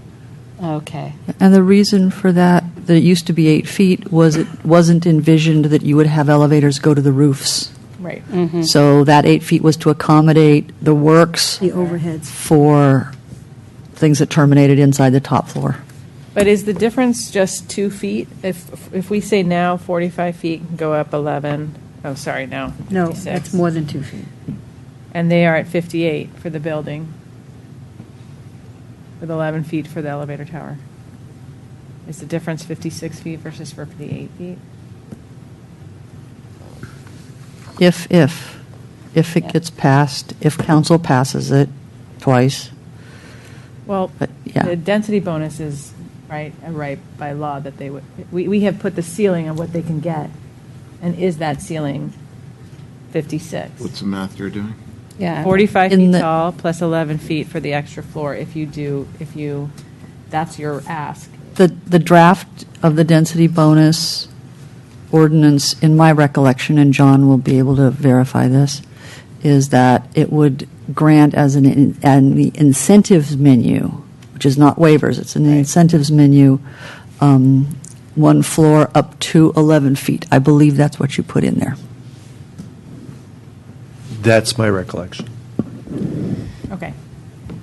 So on a slightly different piece, the rooftop space that's up there, social space, if you want to call it that, it's been described as an amenity, but wasn't that part of the open space? Did that count as part of the open space? I can't remember. We don't have an open space requirement yet, but that coming. was considered But the there- open space of the project. Right. They had a little bit in the rear yard and then the roof deck, and so. Right, so you're saying there's no requirement for it, but that was proposed as open space? Yes. Well, I mean, that's why I meant, okay. And would staff clarify, I mean, to me, this is asking, there's one thing that has changed, which is, whether you want to call it a realistic or whatever, enclosure for the elevator that is being proposed for the project versus, again, we wrote the height into the resolution versus where the language is going to say, a structure that we minimize to cover an approved elevator. So based on our lawyer's feedback, you're saying this opens the whole thing up again, but isn't it really couldn't it be as simple as, do we approve this change in height to the elevator tower? Yes. Yes. Yes, and if we didn't, then it would preclude the rooftop deck. Right, okay. Any other questions for staff? Would it preclude it, or could they actually get a smaller elevator or a different elevator with a smaller height? Well, that's They could part do of a this, host of things. parts of these alternatives Lower the- that we then, But it wouldn't necessarily preclude a Well, roof deck. or they could put stairs up and have it inaccessible. I mean, does it have to be ADA compliant? It does. It has to be an accessible space. so then- Right. And they couldn't find an elevator system that would work with the 11-foot limit. okay, so that's, Yes. And Right, again, which is why We can- why we're hoping to to change leave it it. open, Because yes. it's, yes. Okay, so is that enough clarifying questions now for it's- staff? And the applicant could care to come up and present.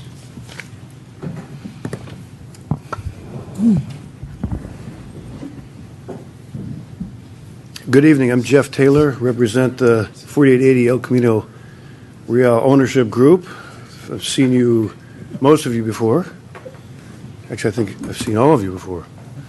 And with me is Brett Daly of the Dolan Group and David Blackwell of Allen Matkins. In case you had any legal questions, we brought the top legal advisor in the state of California. This is a very, very simple thing. Let's make sure, and I do appreciate that we're all here late at night, and I do appreciate the process. If this was any other jurisdiction, it would be approved at staff level and we'd be done.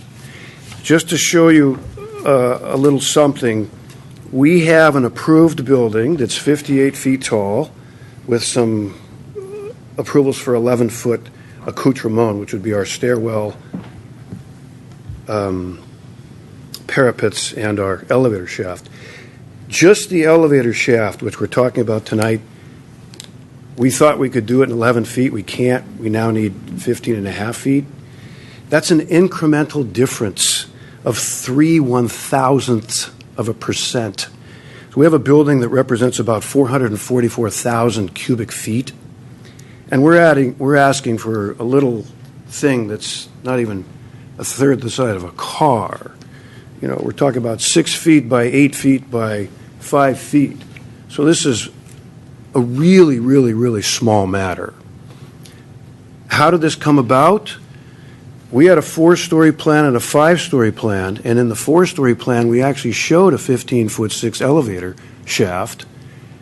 In the 5-story plan, which got approved, we showed an 11-foot shaft, so it was a technical mix-up. It's not really a design change, it's a engineering change, and we went and studied as far as we could with Kone, which is the largest elevator company in the world, Schindler, Tyson Krupps, and Otis. Of those 4 that are reputable, the lowest profile is the Kone, which is 15-foot-6, and you need an extra 1-foot-2 for the roof structure. So there we are. It's very, very, very simple. In terms of going from an elevator cab from 9 feet to 8 feet, that's not going to happen. We have a luxury building, and a 9-foot cab actually translates to about a 8-foot-6 net cab height from the floor you're standing on to the top of the cab.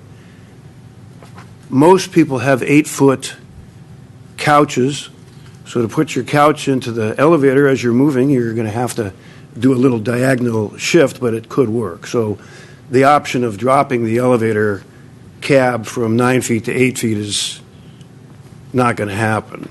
So this is a very, very simple thing that can be done very, very easily. In terms of looking at other elevator types, the only other type exist as a hydraulic. They're going out. Nobody uses them anymore. When you have 60 feet to service, you just don't use them. There's an environmental risk. The county of Santa Clara doesn't like them because they leak. And we have all kinds of data, which we're happy to share with you regarding that. So I'm going to let Brett speak. We've got a couple profiles. I might add, you could be standing on El Camino Real almost anywhere. You're not going to tell one difference. No, it's not going to make one bit of difference.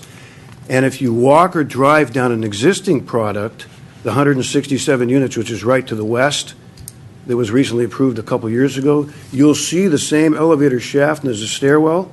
You can't even see it. It's not even detectable. So this is a very, very approvable thing, and we hope we can get it done with so we can all go home and go to bed.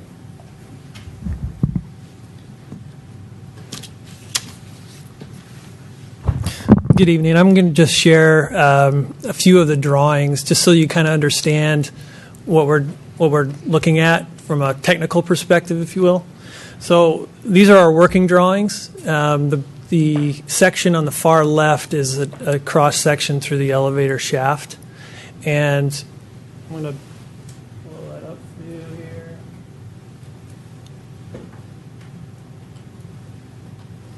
So here's a section at the top of the elevator shaft. You can see called out here the top of the roof deck and top of roof finish. So we've talked about the 15.6 elevator projection above the top of roof, and David's talked about 16.8. So just to clarify what the difference is that 1'2" that we need to get the roof to drain. It's just simply a matter of just logistically, how do we get water off the roof deck? As you know, the project was approved with a very elegant roof terrace, and of course that's the whole reason we're bringing the elevator to the rooftop, is so that we can provide equal access to all residents. And so there will be a pedestal on top of pavers on top of pedestals, and that's what these risers are that you can see in the middle there. So, as was mentioned, we did a lot of research, knowing that Los Altos was very sensitive to the height. We researched every elevator possible, and the Kone was the one that fit the bill. It has the lowest overhead on the market, and that's the reason for specifying this particular elevator. I should add hydraulic elevators. As was mentioned, there's issues with them, but they frankly don't serve a building of this height. And they're also a lot slower. I think we will still have hydraulics on the market, but they'll be mainly for 1- and 2-story buildings. And they're a lot more economical when you have a building that short. But for this type of a building, you would never specify a hydraulic elevator. As Jeff mentioned, we wanted to just kind of give you this graphic to kind of give you an idea of what you would actually see from the street of this elevator tower that we're talking about. It is very small, and truth be told, whether it's 15.6, whether it's 14.6, whether it's an 8-foot cab, you will not know the difference. And so to us, it is very important that we provide an elevator that's going to work for the residents. We feel that the 9-foot cab is much more appropriate, not only for movability, but it goes with the rest of the building. The 8-foot or the 10-foot ceilings. We all have 8-foot doors on all the corridor doors. So to have the one door in the whole building be the elevator that everyone gets on every single day, have the smallest door in the whole entire building, would be very strange indeed. So let me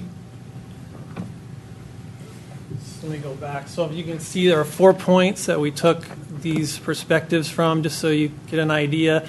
There are 4 in the middle, in the median, and then 4 on the opposite side of El Camino on the Mountain View side. And here's what you see in the median, and here's what you see on the other side of the road. And then also from the right perspective, the elevator tower is behind the stair, so you don't see it. And then on the side, you barely see the top of it from the other perspective.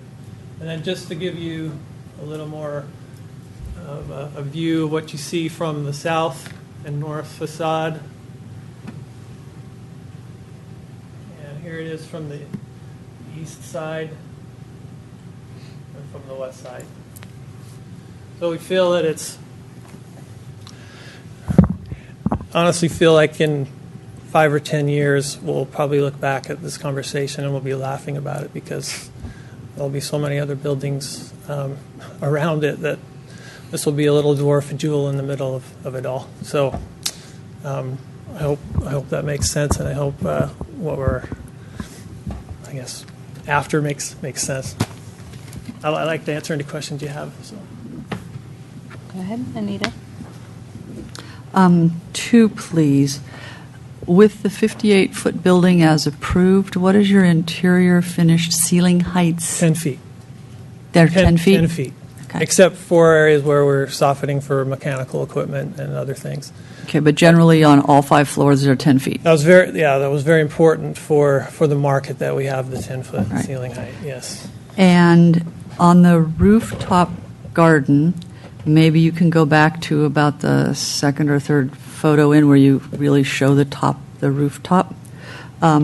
What is the total square footage area of that garden after you've got all the solar panels in? I didn't bring that image, but if you give me a few minutes, I could pull it up. Sure, I'm sure my colleagues have other questions. If you can do that and answer questions at the... Or we could take public comment. We could take public comment and come back to applicant questions. Well, I'm sure we'll have other questions during our discussion, so this would not be out of... All right, so, well, maybe there's, if we're going to take public comment, then why don't, if there's any quicker, are there other questions for applicant before we let them scurry about, try to find things while we take public comment now? Okay. Does the commission want some additional literature on hydraulics? I don't think so. Well, why don't you put it on the table and Okay. those of us who might be interested. I'll leave a copy for each Yeah, of you. thank you. All right, so we're going to open up public comment now. Here's the image. Oh, you have it? Okay. All right, if you pulled it up, good, go right ahead. I want to add that as we've developed the construction documents for the project, the extent of the solar panels has actually increased from what you're seeing here. What is the requirement, David? I believe it's 15% of the roof area, or I can't remember what the requirement is. There wasn't a direct requirement. There was a certain amount of rooftop area that was shown on the plan. Yeah. And that's been filled out with the panels.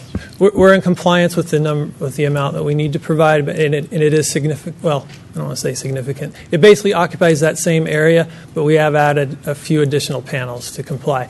Could you point out perhaps? Yeah, that's in this area here.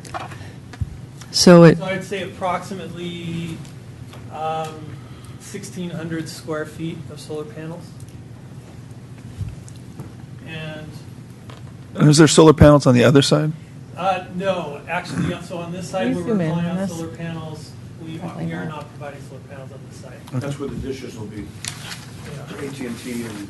So where's the garden part? To the left. Left So- and the back. The fire pit.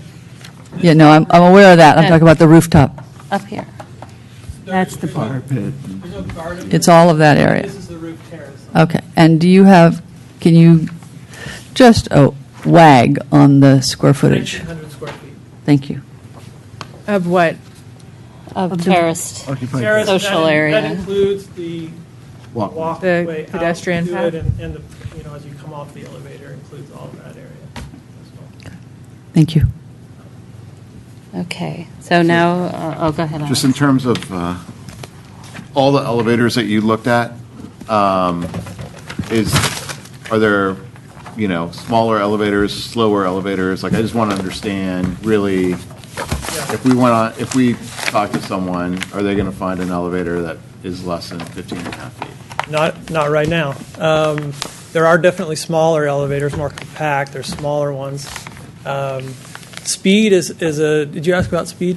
Yeah, I just don't know if that whether that speed impacts or two. But for this one, this is a Gen 2. 350 feet. 250. Well, you've got from 200 to 350, and we're gonna go somewhere between 3 and 350 feet per minute. And does that Which is- impact how much clearance you need?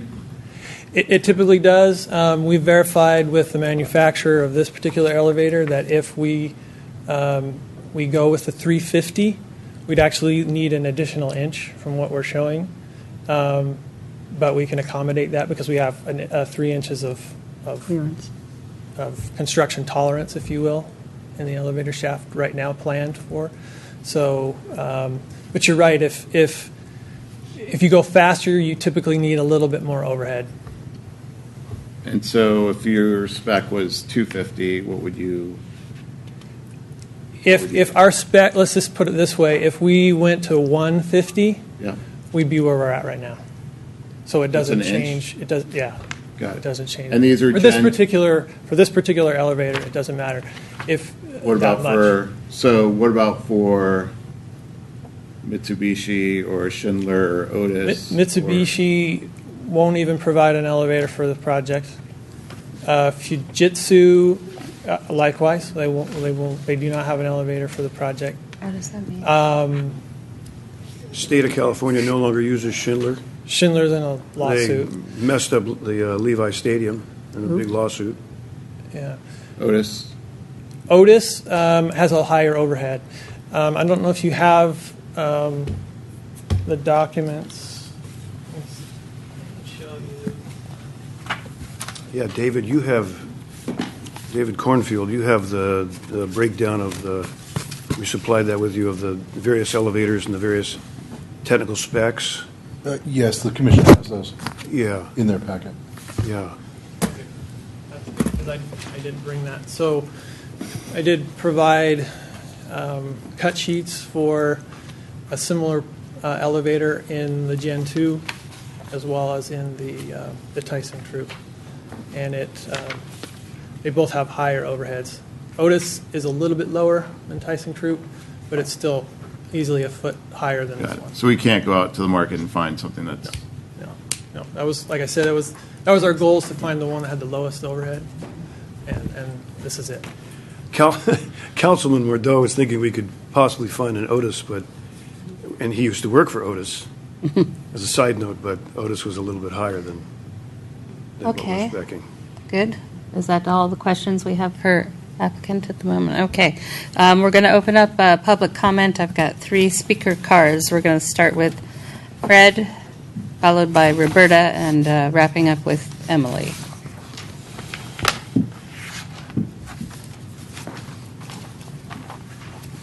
Mr. Mater. And 3 minutes. Sure. But you don't have to use it all. Okay. Great. I won't. I don't have to. Commissioners, thank you for your time and thank you for your service to the city. I'm Fred Habensack. I live at 29 Los Altos Square, and I'm representing 300 people who signed our petition to preserve the neighborhood character for the El Camino corridor, and some of them are here tonight. There might be some people in the near future who will be laughing at this conversation, thinking back, this is not a big deal, but trust me, the people who are living here now will be not laughing about this. So you've seen our petition, and you may recall the very first item we have is seeking to reject any development greater than 45 feet. I understand the request in front of you is to add another 5 feet of height for the rooftop garden amenity elevator. This will make the 4880 El Camino the tallest building in Los Altos. I think that some people may not actually realize that. So the residents nearby understand some of these things I'm going to tell you next to be some of the relevant facts. Okay. The memo from the developer's attorney to the city admits the developer made an error in design, and that's why they're coming back to the city for another adjustment to the height to the elevator structure on the roof. Number 2, since the rooftop garden is considered an amenity, it's listed that way in the staff's notes, and the developer is not legally entitled to have this amenity under the density bonus law, they are not entitled to a further waiver for extra height related to this amenity above the 69-foot agreement. The residents nearby know that this development has already been given multiple bites at the apple. Okay, they were given one story above the 45-foot height limit, and then another half floor for the higher ceilings, which was requested in exchange for the desired below market rate units. So, based upon these facts and the principle of the agreement, of the law, of the 69-foot agreement, and the residents' values, we think that what's there and has been submitted prior is good enough. No more bites at the apple. Thank you.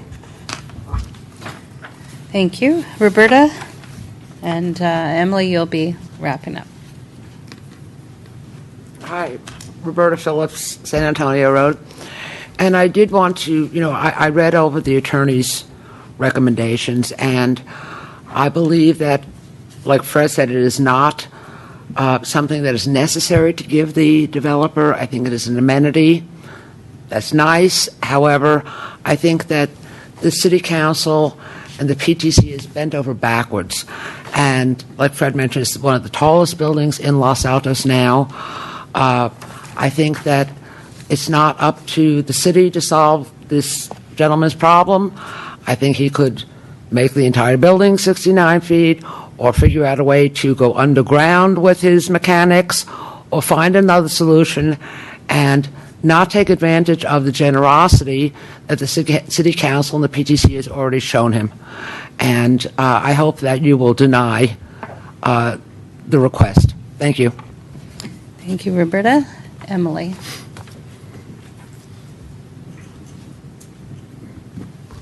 Hello, Commission. I'm Emily Walther, and I live in North Los Altos. And I would like to say that this is not a small deal. This is a fairly big deal. The entire overall height of this building was a really sensitive and prominent point in the whole approval process. So any change here is a major change. And I did a little math too, and 4.5 feet over 69 feet is actually a 6% difference.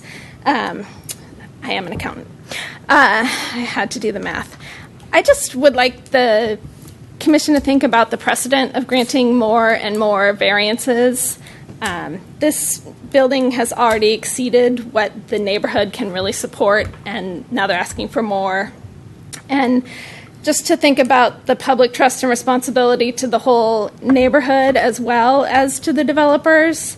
But I don't want there to be a message that if you submit an unrealistic plan and get it approved, then you can just come back and ask for what you wanted, and that'll go through as well. So that's a consideration I would like you to think about. And we've talked about what is the law now, or what is changed, but the whole building and the entire process would be looked at fresh. So you can't really take one little piece of a lot that might be coming and apply it to this building now, because it would be different on the whole building. So that's it. Just wanted to keep it short, and thank you. All right, thank you. All right, if any of my fellow commissioners have any gumption left in them, shall we start our discussion? Oh, wait, actually, I should offer a 2-minute rebuttal if applicant cares to do that. So let's give 2 minutes. Yes, thank you very much. This isn't a bite of an apple. It's a legal request, and what we're doing is we're just simply modifying an incentive that was already given. A waiver that was already given. Very simple approach. It's just simple modification. David can comment on that. It's also a function of law. Nobody's lowering the building. We're approved for a 58-foot building. We're approved for a rooftop element. We're approved for a fire pit. We're approved for handicap access, so there's an ADA requirement so handicapped people can go up. This is open space for the inhabitants that are going to live in the building. They're going to have their own deck space off of their property. They're going to have a little bit of deck space at grade, but from the very, very first meeting we had with you all and planning staff, we've always talked about a rooftop element. So we're not deviating from that. And what's the point of having an apple if you can't eat the whole thing? Michelle. Okay, so, oh, wait. Well, that's right. I'm trying to take the whole minute. I'm David Blackwell. I'm a land use attorney with the Allen Atkins firm in San Francisco. Very, very simple. My letter, the purpose of it, we are happy that staff recommends approval of our request, but my letter addressed the Exhibit D to the staff report that dealt with the idea that you could do all these alternatives. And that analysis is really based upon if we were coming to you for the first time and asking for development standard waivers, it doesn't take into account the fact that we applied for and we got those waivers through negotiation with the city council. And so we have a waiver of the 8-foot development standard. That's there, that's still here. All we're asking for is a change in the gradient of it. And so the other waivers that we have, like the 58 feet, those are done. Those cannot be reduced without violating the density bonus law. all right, good timing on that. Did we I have any questions. question? Right, okay, and are you asking that of the Yeah. attorney or the, Sure. okay? Would you mind getting back up? Yes. So you're saying that we have no ability, no rights, and I don't understand the logic, right? Because by that logic, you could come back and say, well, we already had a waiver for this 58-foot building, and we don't want 10-foot ceilings anymore. We want 14-foot ceilings, and so now it's going to 80. Or, we don't want a 15-foot elevator. We want a 25-foot elevator, and there's nothing you guys can do about it. No, So I don't understand how your logic is not really working for me. No, what I was saying was we got 3 separate development standard waivers, and Mr. Cornfield addressed those. One was to go above, raise our roof line to, we asked for 62, we ended up with 58. Then it was this 4% to 6% coverage, and then it was also the waiver of the 8-foot elevator cabin requirement. So my point was when staff suggested that, well, what you could do is redesign the project and, maybe let the elevator go up and push the roof line down below the 58 feet, our point is you can't do that. You can't push the roof line down because that's already been a waiver that has been granted by the city and the city council, which found that if we don't have the 58 feet, that would physically preclude development of the project. And so that is the standard for waivers. And so you can't go back and say, oh, well, what we gave you now, we're going to take that away. It's res judicata. It's happened. No one challenged it. It's what we have. And so this isn't an appropriate place for retrading things that we already have. That was my point. But you're retrading for something that you are retrading. No, we're asking for the same the development. The waiver is the same. We're getting a waiver, the same development standard. It's just that we're asking for a little bit more. That's true. That was all my question. Thanks. Any further questions for this gentleman? No. Okay. So now let's begin discussion. Something that came out in the packet from staff that caught my attention, and I'm sure it caught my fellow commissioners' attention, was that the applicant is here is part of, quote, exhausting their administrative remedies. And I think we have one commissioner who's an attorney who certainly knows what that is pointing toward. I know what that's pointing toward, and I think that's why we have a letter from the city attorney. Being that the city attorney takes a very different view of this than the applicant's view, and given that the city council will make a final decision on how to proceed, my recommendation is that we not hamstring the council and that we either recommend that the council take this up without a recommendation from us, which I think we could do, or that we deny this and bounce it to council immediately without further consideration, because I think anything else we would discuss or recommend is just us spending a bunch of time, and I'm with Mr. Taylor. I think it's ultimately city council's decision, and we ought to let them make it. I think we should weigh in. I think they weigh in on these issues.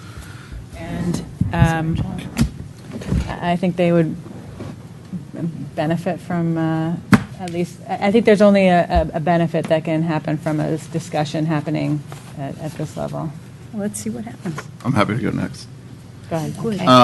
Actually, can I ask, David, would you be able to put up your alternatives slide that you outlined, or if that's not too cumbersome? Go ahead, Alex. So my issue is not necessarily with the severity of the additional, feet on a elevator tower. My issues are with setting a precedent that that there's nothing that we can do, and I'm really it would have been different if for me at least if you guys would have come and said, hey, we got this problem, we'd like to figure it out. Maybe there's a couple inches that we can take off, and take off here. We take off 3 inches per floor, and we can, we don't need the full 1'2" at the elevator. We can ramp, and I mean, there's a number of different alternatives, but you guys don't consider any of them, and you come and want 100% and aren't willing to give anything, and relying on the state density bonus, and I don't think that the way that you guys think it works is the way it works. And so I'd be thrilled to figure out something that, with you guys that worked, where there's give and take. But personally, I don't, my objection is really in the approach that you guys take and in setting precedent. Again, because my interpretation, understanding of the state density bonus law is different. I'll jump in. Go ahead. Oh, please, jump in. I'd be Sure. delighted to go later. So I think this request is just tone deaf, both in the sort of presentation and also in the interaction with the neighbors, just even tonight. It's clear the applicant doesn't appreciate what happened in this town after approval of this project. And immediately, we imposed a moratorium. I think that the architect actually did say he understands the town is sensitive, which is a understatement about this project. So it's a diminishment, or it's patronizing to discuss it as something that we would laugh about or is so insignificant. And it's not respectful of our neighbors to engage with them in the way that I observed. So after this approval, we immediately imposed a moratorium, right? So everything stopped in this area, and we have been working for months on trying to come up with standards that the town can live with within the density bonus regulations, so that there is a ceiling that is set. And, considering I am the increased density, let's get more housing, greater height gal, the sky is not the limit. And I don't feel comfortable steamrolling this through without getting an elevator consultant who can tell us, an independent somebody who will tell us not necessarily, what the applicant is telling us, because I think they have a very invested interest in saying nothing else can be done. We absolutely can't do anything less than 10 feet. It has to be this. It has to be this company. None other will work. We can only do it at this speed, and we can only have it be of this type. That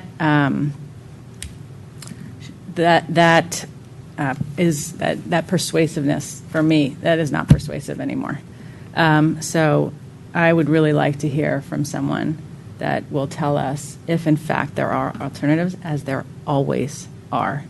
And, in fact, even our attorney has given us some options in terms of changing the cab height, which in their own letter they say we don't recommend it, but they don't say it's what they said here tonight is unfeasible. So one of the other options is a different elevator type. I agree with Alex that there is always a give and take, and in this case, you should have gotten it right the first time. But because you didn't, and you're coming back to us after all of that has transpired in this town, you're gonna have to do some more give and take. So that I don't think was appreciated by the applicant. So I'm not prepared to support it. I would like to get a second opinion, an independent second opinion. Phoebe or Mike? I'll let Phoebe go next. Lucky me. You're always wiser. Well, no, I mean, this is a tough one because Ranit's right. I mean, this was the straw that broke the camel's back for the town. When the residents realized that they worked excruciating hours and lots of effort to establish a limit that the town felt they could live with, only to find, much to their horror, that they were trumped by state law, to the extent that what they thought was barely acceptable was now much larger, really created havoc in our silly little town. I have to say that I disagree aesthetically that it would be inappropriate to have a lower cab, just in passing, because Frank Lloyd Wright always talked about compression and then expansion. And so an 8-foot sofa is 96 inches long. I happen to be in the sofa looking business in the last 3 months, and I can tell you that if they're larger than that, they come in pieces because most people's transportation doesn't allow for a 96-inch one-piece sofa. It becomes that scene out of Friends where Ross is trying to get the thing up the stairwell and it won't fit. But this compression expansion, so you actually get a better effect if you're in a lower space. You open the door and suddenly it's 10 feet. You go, whoa, that's Wrightian. And so for many of my quibbles with Frank Lloyd Wright, that's one that I really appreciate. But taking Alex's point, you don't want to do these things, and unfortunately, a mistake was made. And Lord knows I'm not perfect, and I don't expect everybody to be perfect, but you blew it, basically, because you had this opportunity. You went to city council, it was your big shot, and there was an error. And now you have to face up to it, and it would be a political decision that city council is going to have to deal with. We are going to do what we normally do, which is advise. And we can advise that from our perspective. Hydraulics don't work at this height. I mean, I haven't been in that business for a long time. I haven't done large-scale buildings a long time, but I know that they don't work. So we're looking for an overhead traction. And I don't know what the state of the industry is, but I am willing to accept a priori that these people did research because they were going to have to come with their hats in their hands. And if they could have avoided this hearing, they would have done it.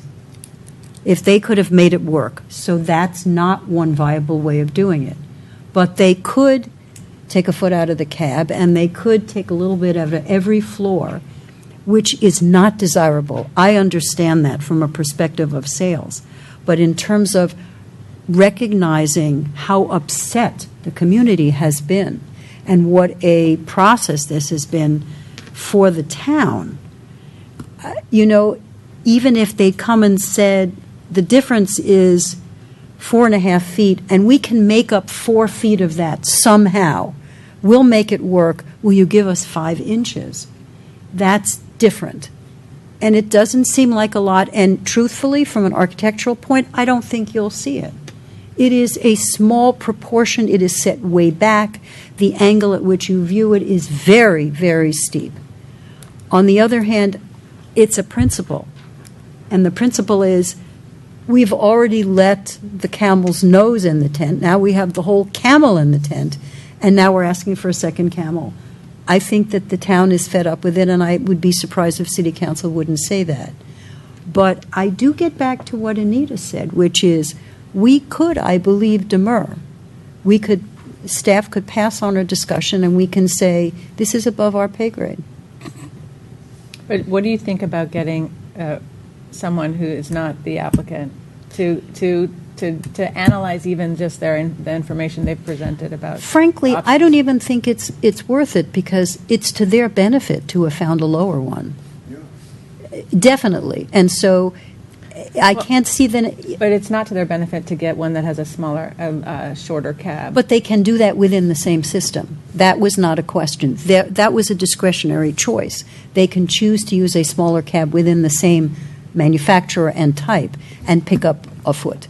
And then the cab itself, interior, would not be as luxurious as the building would be, except, as I'm pointing out, if you went into the elevator and you went up a floor and then opened the door and went, oh my God, the impression of that would be quite good. But my point is, I don't see that there's any benefit for them to say we can't find one lower, because look at what they're having to go through. Again, not only with us, but they're going to be excoriated at council. I can just see that it's not going to be pleasant. And if I were them, I wouldn't want to go through it. I wouldn't want to go through the time factor. If they could have possibly made it work and not have to go through this hearing, they'd be fools not to do that. So that's why I'm willing to accept a priori that they cannot find an overhead traction elevator with even an 8-foot cab that will not exceed the 11 feet by whatever proportion. But they didn't go back, and I understand,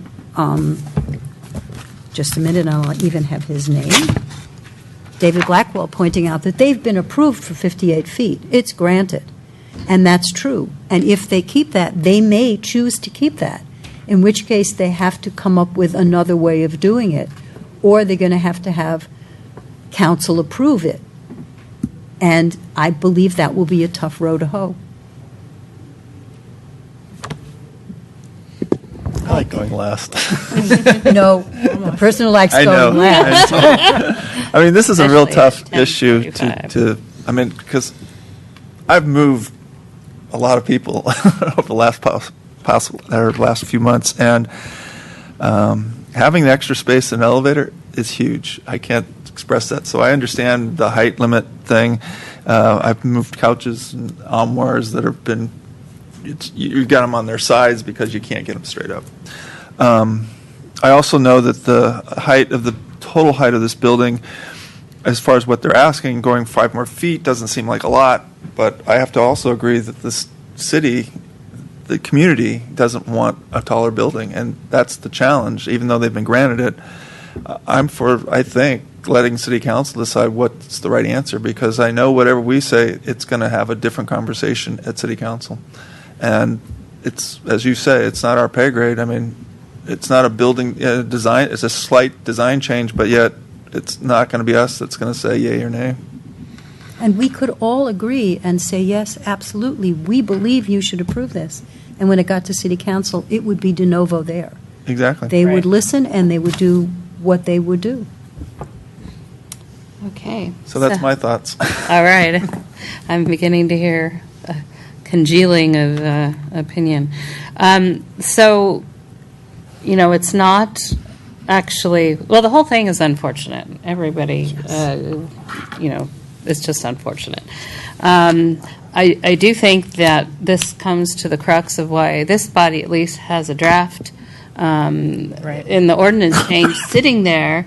I think it's a total waste of everyone's time, applicants, the community, the commission, the council, to have to sit here and argue about elevator enclosures.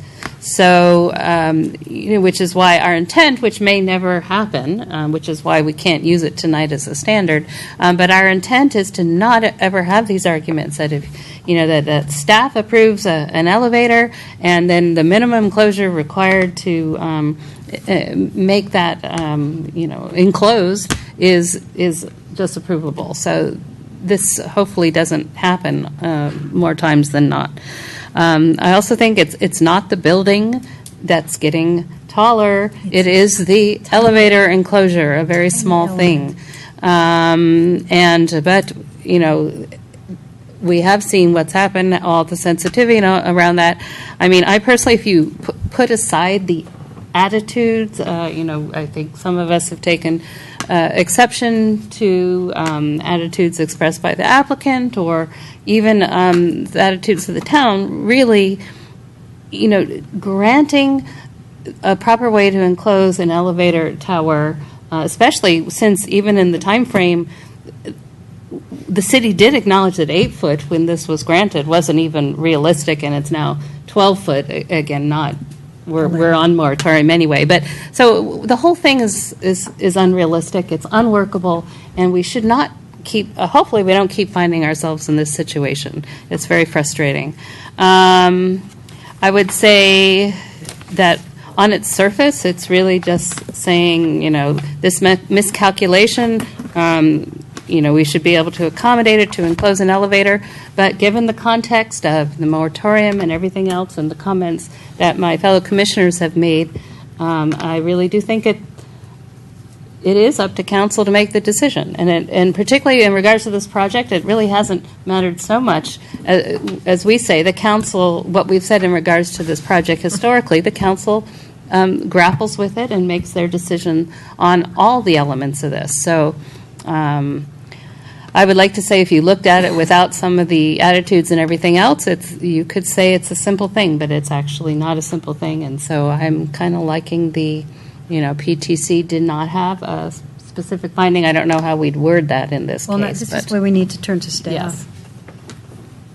So can we submit discussion without actually making a recommendation? I think you can. I think that I've heard 6 varying opinions on what direction the council could take on this particular application.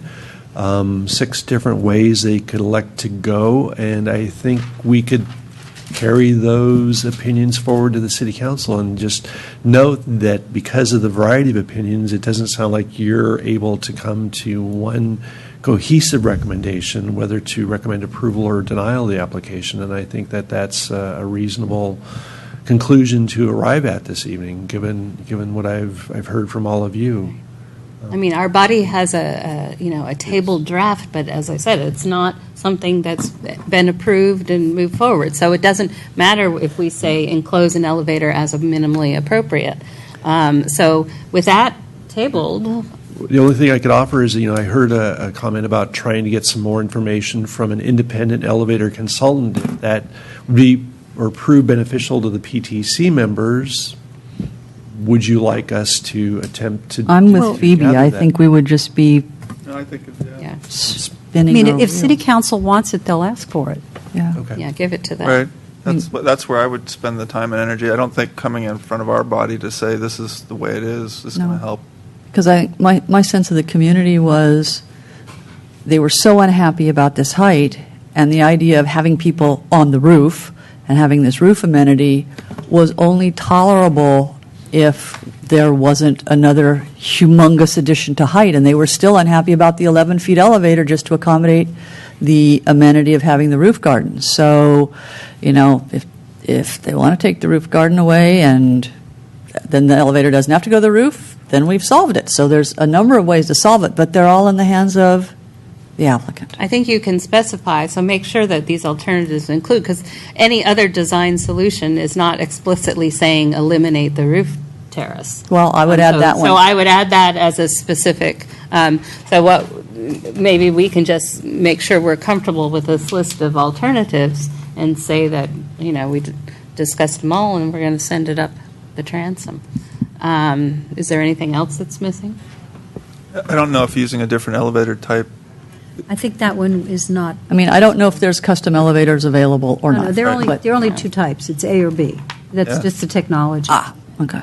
And that's why I think removing can the eliminate guard. that. You can I don't. You still leave, Well, It's not a viable answer. We'll let them come to that conclusion. Okay. Okay.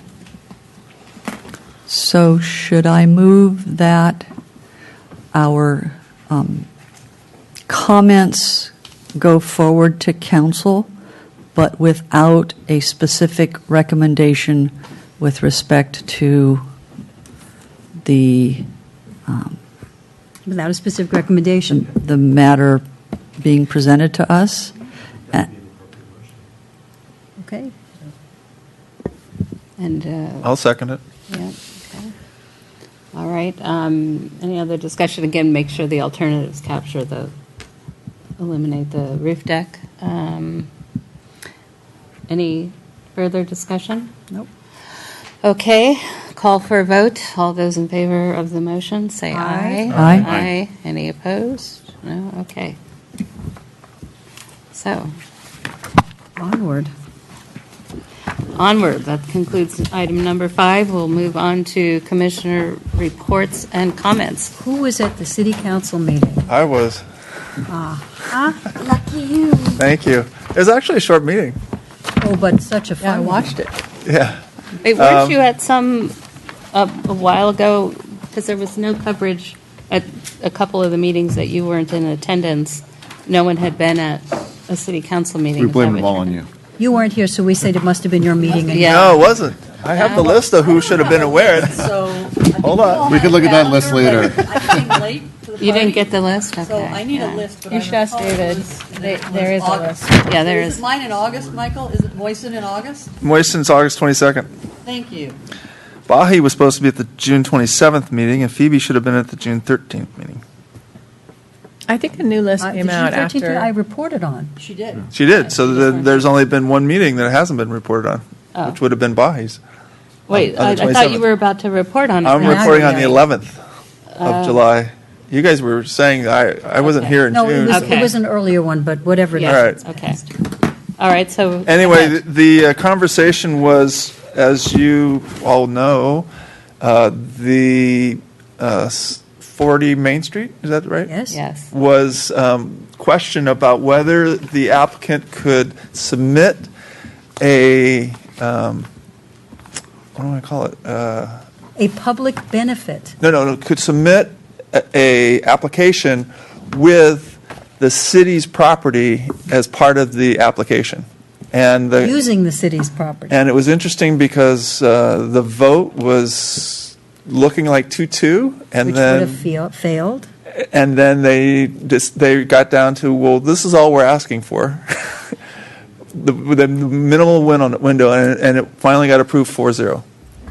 The minimum window was that the city did not say no. They didn't They say did not yes. say yes. They said, They just said you can't. show us your cards. Yeah. That they'll consider it, that they can bring something Well, forward. No. It was 3-1. That was the vote, and 3-1. then Then Lynette Lynette changed changed her her vote. vote. Because she realized that it was not necessarily a yes vote, that it was simply Right. opening the door for the Campbell to put so their when nose in. it was officially recorded at 4-0. See how well I was paying attention? I thought that Chris Jordan's comment analogy was inappropriate. I don't- Saying that, if you wanted to do something. On your neighbor's property? You had to, cross your neighbor's property to be able to do some construction on your own. That's not the That's same not thing. the same. No, Well, when I talked to him, he said, if you want to do some work on your neighbor's property, you have to get permission from the person who actually owns the property. yeah. That was the reason of this, Right. this So there were- discussion point. Yeah, and so there, He misspoke on that. and there was public comment about whether the city should, okay, if you're going to change well, there was a couple of comments that was like interesting.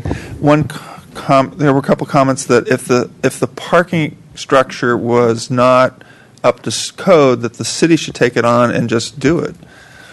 And why are we thinking about giving a developer access to those things if we, the city, deem that it was not up to code? That was Well, I don't one think it was a comment. matter of being up to code. Not code, but all the things they want to do to add to it. Well, certainly, it hasn't been improved since it was built in 1959, and probably could be a much better, more efficient, with all the things you want. On the other hand, the city has not chosen to spend our tax dollars doing that. Exactly. And so there's a policy decision here. Exactly. If the city felt that our parking plazas were not meeting our needs, we've been talking about restriping those plazas how many years now? Right. Because they're always looking for something to do, I guess. So the other comment was that if they allowed some change to the parking structure by Parking this plaza, not a the structure. plaza, I'm sorry, that this developer is proposing that because they were the first ones to do it, they get got the benefit of it, and that if somebody else wanted to do it later, they couldn't. Well, and also, if they're getting a benefit from it, that diminishes the opportunity for other property owners who are part of the same plaza system Right. to benefit, then it's not a public benefit, it's a private benefit, and it's a taking from the other owners. Right. All these things, my understanding was, all that city council said was, we're not saying no, we're not saying Saying yes, all we don't even know what it's going to look like, we don't know if it's going to meet our engineering standards for Right. parking. Or if it even provides as much parking as you need to provide. Exactly. None of these things, because frankly, it wasn't even part of the application. I No. mean, We haven't seen staff it. was Yeah, haven't sandbagged when Bill Maston stood up and said, "Oh, by the way, we can restripe the parking." It was like, whoa, not in the drawings, not in the discussion, Right. no evidence of what could actually be done. It was like, oh, by the by, okay, well, now they have to, basically, if they're going to do this, they have to provide what they're going to do. And then it can be reviewed by staff, and then it can be reviewed by us, and then it can be reviewed by city council. I heard they have to go back to council with the plan then before they come back No. to us? Is No, that no, correct? They're going to come to us. Well, they go to staff. staff first. And then it'll come because to us. Staff will be able Still to need say to go back whether to it's, PTC for recommendation. Exactly.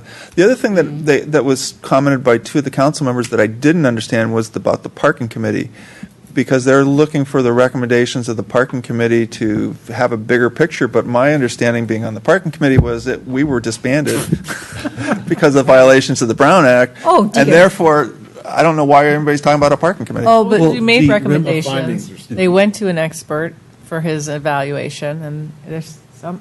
And then it went into a dark hole called visioning.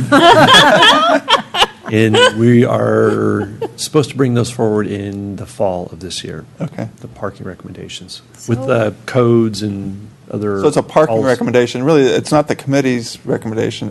But that was the basis No, they of are the work. That's the genesis, yeah. Yeah. Okay.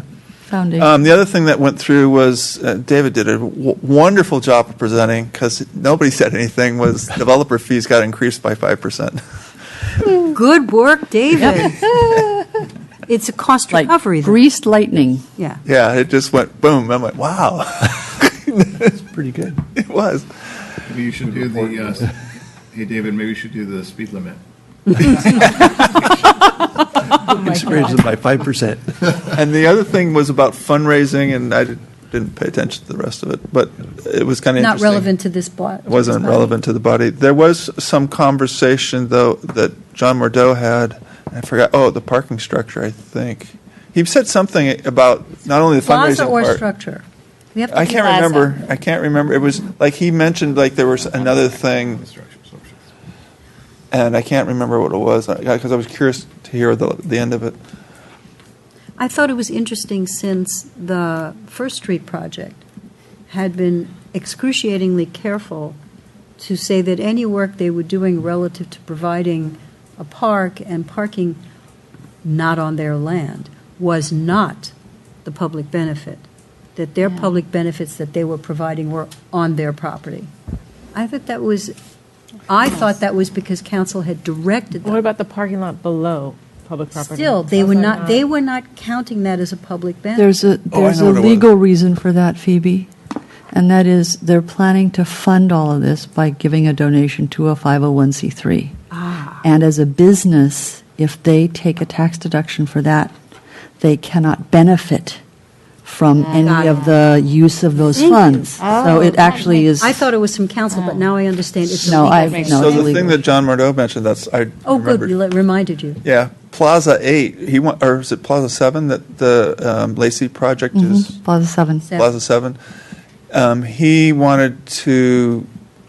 They wanted to have the conversation about doing the entire plaza underground. So that's a Or future agenda. doing a Having the parking city structure. Chip in and do the other half? Yeah. Or doing a That would parking make structure. I don't They know- want staff in their copious spare time to do a back-of-the-envelope calculation on what's involved in Yeah. the costs I of don't. those. And I don't know what if that. I didn't hear that conversation. Did it? But they happen? also, the more interesting part of that to me was the comment that they weren't going to consider, didn't want staff to spend time doing a back-of-the-envelope estimate on moving the library. On moving the library. Yeah, they would not entertain but they said as a part of the visioning, as we moved through the visioning process, they thought that we ought to have, and it was Jean who drove it, you're right, that they ought to have these couple of things, these couple of cost estimates kind of in their hip pocket, and soon. I heard that the architect has been selected for the Hillview building. Yeah, they're supposed to be at some meetings. No, I coming think up, it right, is, the I think it architect. has been selected. At Neutra. Not me, thank God. But it's actually someone I know. That's why and she only told me because she said it's now public. So. Oh, okay. Is that true? Not that I know of. No, there was something today, I got it in my inbox, about the meeting at Neutra House coming up with the architect who will be doing Hillview. But they didn't say the architect's You're name. special, though, because you're the chairman. Chair. No, this was in my, as a citizen, the mailing list I'm on. Oh. Sometimes I get more emails through that one than through this one. Yeah, you got to be on all these email lists. I have a couple questions. Future potential. So I have a agenda question. items? Well, actually, but this is, Still about council meetings? Well, yeah, I mean, so the story poles on 40 Main, how long are those things going to stay there? Well, they're not complete. Oh, I know they're not complete, but also the thing, who knows when they're coming back? So we don't, those things are sitting up there catching birds and spiders and maybe people if the wind kicks up. I mean, those are not good to have up there for an indefinite amount of time. Right? But they're supposed to remain up and in place until they get through their public process. Seriously? Yeah. I mean, that could be. They don't meet seismic standards, I should point that out. Yeah, I don't see how they. Then they're not right either. Well, It's like they're. I mean, so what if the wind kicks up and they fall down on somebody's head and So do you should have something been, to them? at the city council meeting where we talked about story poles and No, I council know. was adamant about You will be on record for everyone warning us. Okay, but so those things are going to sit up there for potentially months? Potentially, yeah. Oh, that's crazy. That's crazy. Well, Okay. the ones on Acacia have been up for how long? 5-6 months? That long? Really? Yeah. More than that? I guess I haven't been to that alley. Yeah. Yeah. Been a Really? time. That long? Yeah. Yeah. See, but I go to Pete's every morning. Oh, Yeah, that's I why don't you get it. well, same That's here. Why can I run into each other? Okay, I have a question for Yeah. building that's going on in San Antonio at Sherwood Plaza. Yes? I noticed that the boards are different colors. Are they going to paint those? Or are you guys going to mention? The the siding? corner at, Yeah, well, I mean, because I'm looking at it, it's really strange. They got like all orange, and then there's one board that's green. And it's like, Fascinating.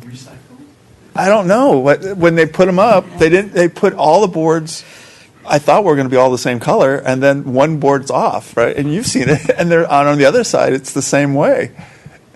So I don't know whether I just want to, yeah, it may not be finished, and so they're going to spray paint it over. And do we know when the whole redo of the bulb out and the sidewalk and all that stuff's going to happen on that corner? At the end.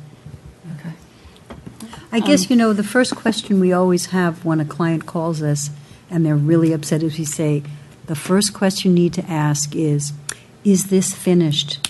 Yeah. Because often in process, it's pretty odd. Now, when you ask that question, the person you're asking knows that there's something on your mind, and it might behoove staff to mention in passing to someone appropriate that there's been a question about this, so that they can say, oh, no, don't worry, or they can say, we'll take care of it. Yeah. another comment before we get to future agenda items. I think the website still, actually on the sheet where it talks about the commissioners, I think that's been updated, but the main web page, it still lists Jerry as on the commission as And not chair, Anita. and Anita's not on there, and I only know this because I got some mail addressed to me as vice chair. So I know that the website. I just get people who say, "How do I?" No, it was from Anna Eshu. So Anna Eshu sent you a personal. Well, because I costed. Well, I was on the same flight as her to DC a few weeks back. Oh, wow. And I sent her up a little note on my PTC business card, and I received her response on her congressional stationery. Neat. Yeah. Anyway, to vice chair, I thought, oh, Anna doesn't know I'm chair. So, all right, so any potential future agenda items? We had a couple, I think, that we talked about tonight. What was, then you have one, Yeah, Phoebe, we or- were talking about the Sherwood. Updating the Sherwood yeah. specific plan. Take a look at it. Which Yes. probably is not going to happen since we're first updating. The Loyola. And then Loyola, we're updating. right. Work on the areas But that you have a know, moratorium. once they Right. have the template? template, they can take a look at it and say, here's how we approach it. And go And more There's not going to be through. that much change to Loyola Corner, so if you think that's going to be a template, I think you're delusional. It's a very different area, too. But I don't know if this would qualify, but that whole single-story overlay direction process is just. Well, You again, have an that was ally that was here, a by the way. deliberated Yes. decision. And But by a even- former council, right? Who Well- made that decision? Well, I was wondering is what areas are Let's find out more one- about that. one-story overlays? I We mean, don't is have there- that many in town. There aren't that many. I No, know, I but might where- have to where are they? recuse myself because I live in one. Yeah. don't- No, but just to No, show about what the process where to create new ones. Process, yeah. They're on So- the zoning map? are they? Yeah. Yeah. So, in my place as historic memory, I can say that at the time that the process was developed in the first pass, it was because that issue alone of two-story houses was going to be the issue in the election for council. Because at that time, there were a significantly smaller proportion of two-story houses in town, and the residents really had been here longer. They were original owners in many cases, and they moved here deliberately because they wanted low. It's why we have a 30-degree daylight plane, because one of the earlier city council people thought there should never be a two-story house in town. He pretty much fixed it by putting in this daylight plane. So then we had this wedding cake effect, because if you give them something, they will fill it. Yeah. So the change to the actual do non-votes count as nay, or are they neutral, was more recent. And I think there was a reasoning behind it that at this moment I can't remember. But it was a deliberated and discussed thing. So. But not by, but I mean, But by by- which iteration of the councils? Well, Kind of but the a few councils are years. changing all the No, they time. always change. Yeah, But they changed how you rescind it also. After It was But it's still a original 7-year, same. sunset. It looks Yeah, like. no, the sunset thing, it's not a sunset. It was a sunset, Sunset, and then you they had to changed renew it. it, and now it's changed to where you have to vote to undo it. Yeah, I know, which is also. So- But so there's often these meetings between council and each commission, and, you get to bring up things that come up, and I would just put that on the list as a really, really. To something to be unjust- looked at. It's something to be looked at. I mean, if you require property so rights. much more for traffic calming, speed bumps, you can't put a speed bump in a neighborhood unless you actually get every, the purport 60% of the property owners or whatever. But that's because they have to pay for it. They paid their share of it. Well, if not they're all of it. paying for a Right. single story overlay. Yeah. There's a financial. Well, but they're not, But they're Associated not with that. opponents will shilling tell you out there's out of no their pocket. They financial will pay for adverse it. financial. Yeah. Well, Just ask. So the other No, thing, they had council actually. Sorry, they waived it for them. Isn't this? They waived it for this neighborhood. They didn't have to pay it, right? That was back in the beginning. Yeah, exactly. So these people didn't have to pay the 4,000 or whatever it was. I might be wrong. Yeah. Oh, no, they paid. They This was paid. the historic- This was the Eichlers, Right. Not a Lark Ellen. Okay. the only other thing I'd like to just bring up to everybody's attention, the construction work on Covington has been going on in front of Block School between Miramonte and the school. For the bike. They're putting a sidewalk in, and they're widening the bike path, Mhm. which is nice to see. Good. great. All right. Okay. Slam that pedal. Somewhere, somewhere down the road, just to have, can we ever have a study session that's just an informal discussion about Sherwood? Just kind of a group think on big picture, long-range land use notions about that area? Because when I was looking at it and I looked at the original, I thought, this is not applicable now, but I've been damned if I could come up with a better solution or any solution. It is one of our really odd places. It is. Really, mélange is a gentle word for it, but it really has so many, I had my couth on. it had so many restrictions, it has so many restraints, and then it has the, where it's located, which is not a formal restraint, but gee I willikers. think you could see that about a lot of our commercial neighborhoods. Well, what part of what But it's so concerned me is tiny. with Loyola, what we looked at was, one of the things we looked at was all the things that the city said it was going to do that the city never did. And that the community was going to do, and the business owners were going to do, that the business owners were going to do. And here we look at Sherwood, It's the same thing. okay? We never did, there was supposed to be this study of retail potential, blah, blah. I'm sure that was never done. And signage stuff that was never done. Stuff the city should have done. Well, and then that alleyway in back there is just in horrible I know. potholy. Getting in a little bit of a discussion. Yeah, okay. You're not. But- I do have right, another right. question. Anyway, You don't want to okay. violate the Brown Act. So, You have a long drive ahead of you. well, wait, I have one question for you guys. So I've noticed that there's Oh, you were the talkative. signage for parking, there's like 4 or 5 signs up around town about, this one out here, community center this way. The new Oh, they've got signs. the new signage up. signs. But they don't have it consistently. So there's one. They're working on their way through it. So are those examples of stuff? No, that's, they're Because installing at them. 3rd Street and Main are 2 orange things that say parking, but there's Oh, nowhere yeah. else. Okay, They're- all right. All right. So on And that that note, we're calling this meeting adjourned. End it.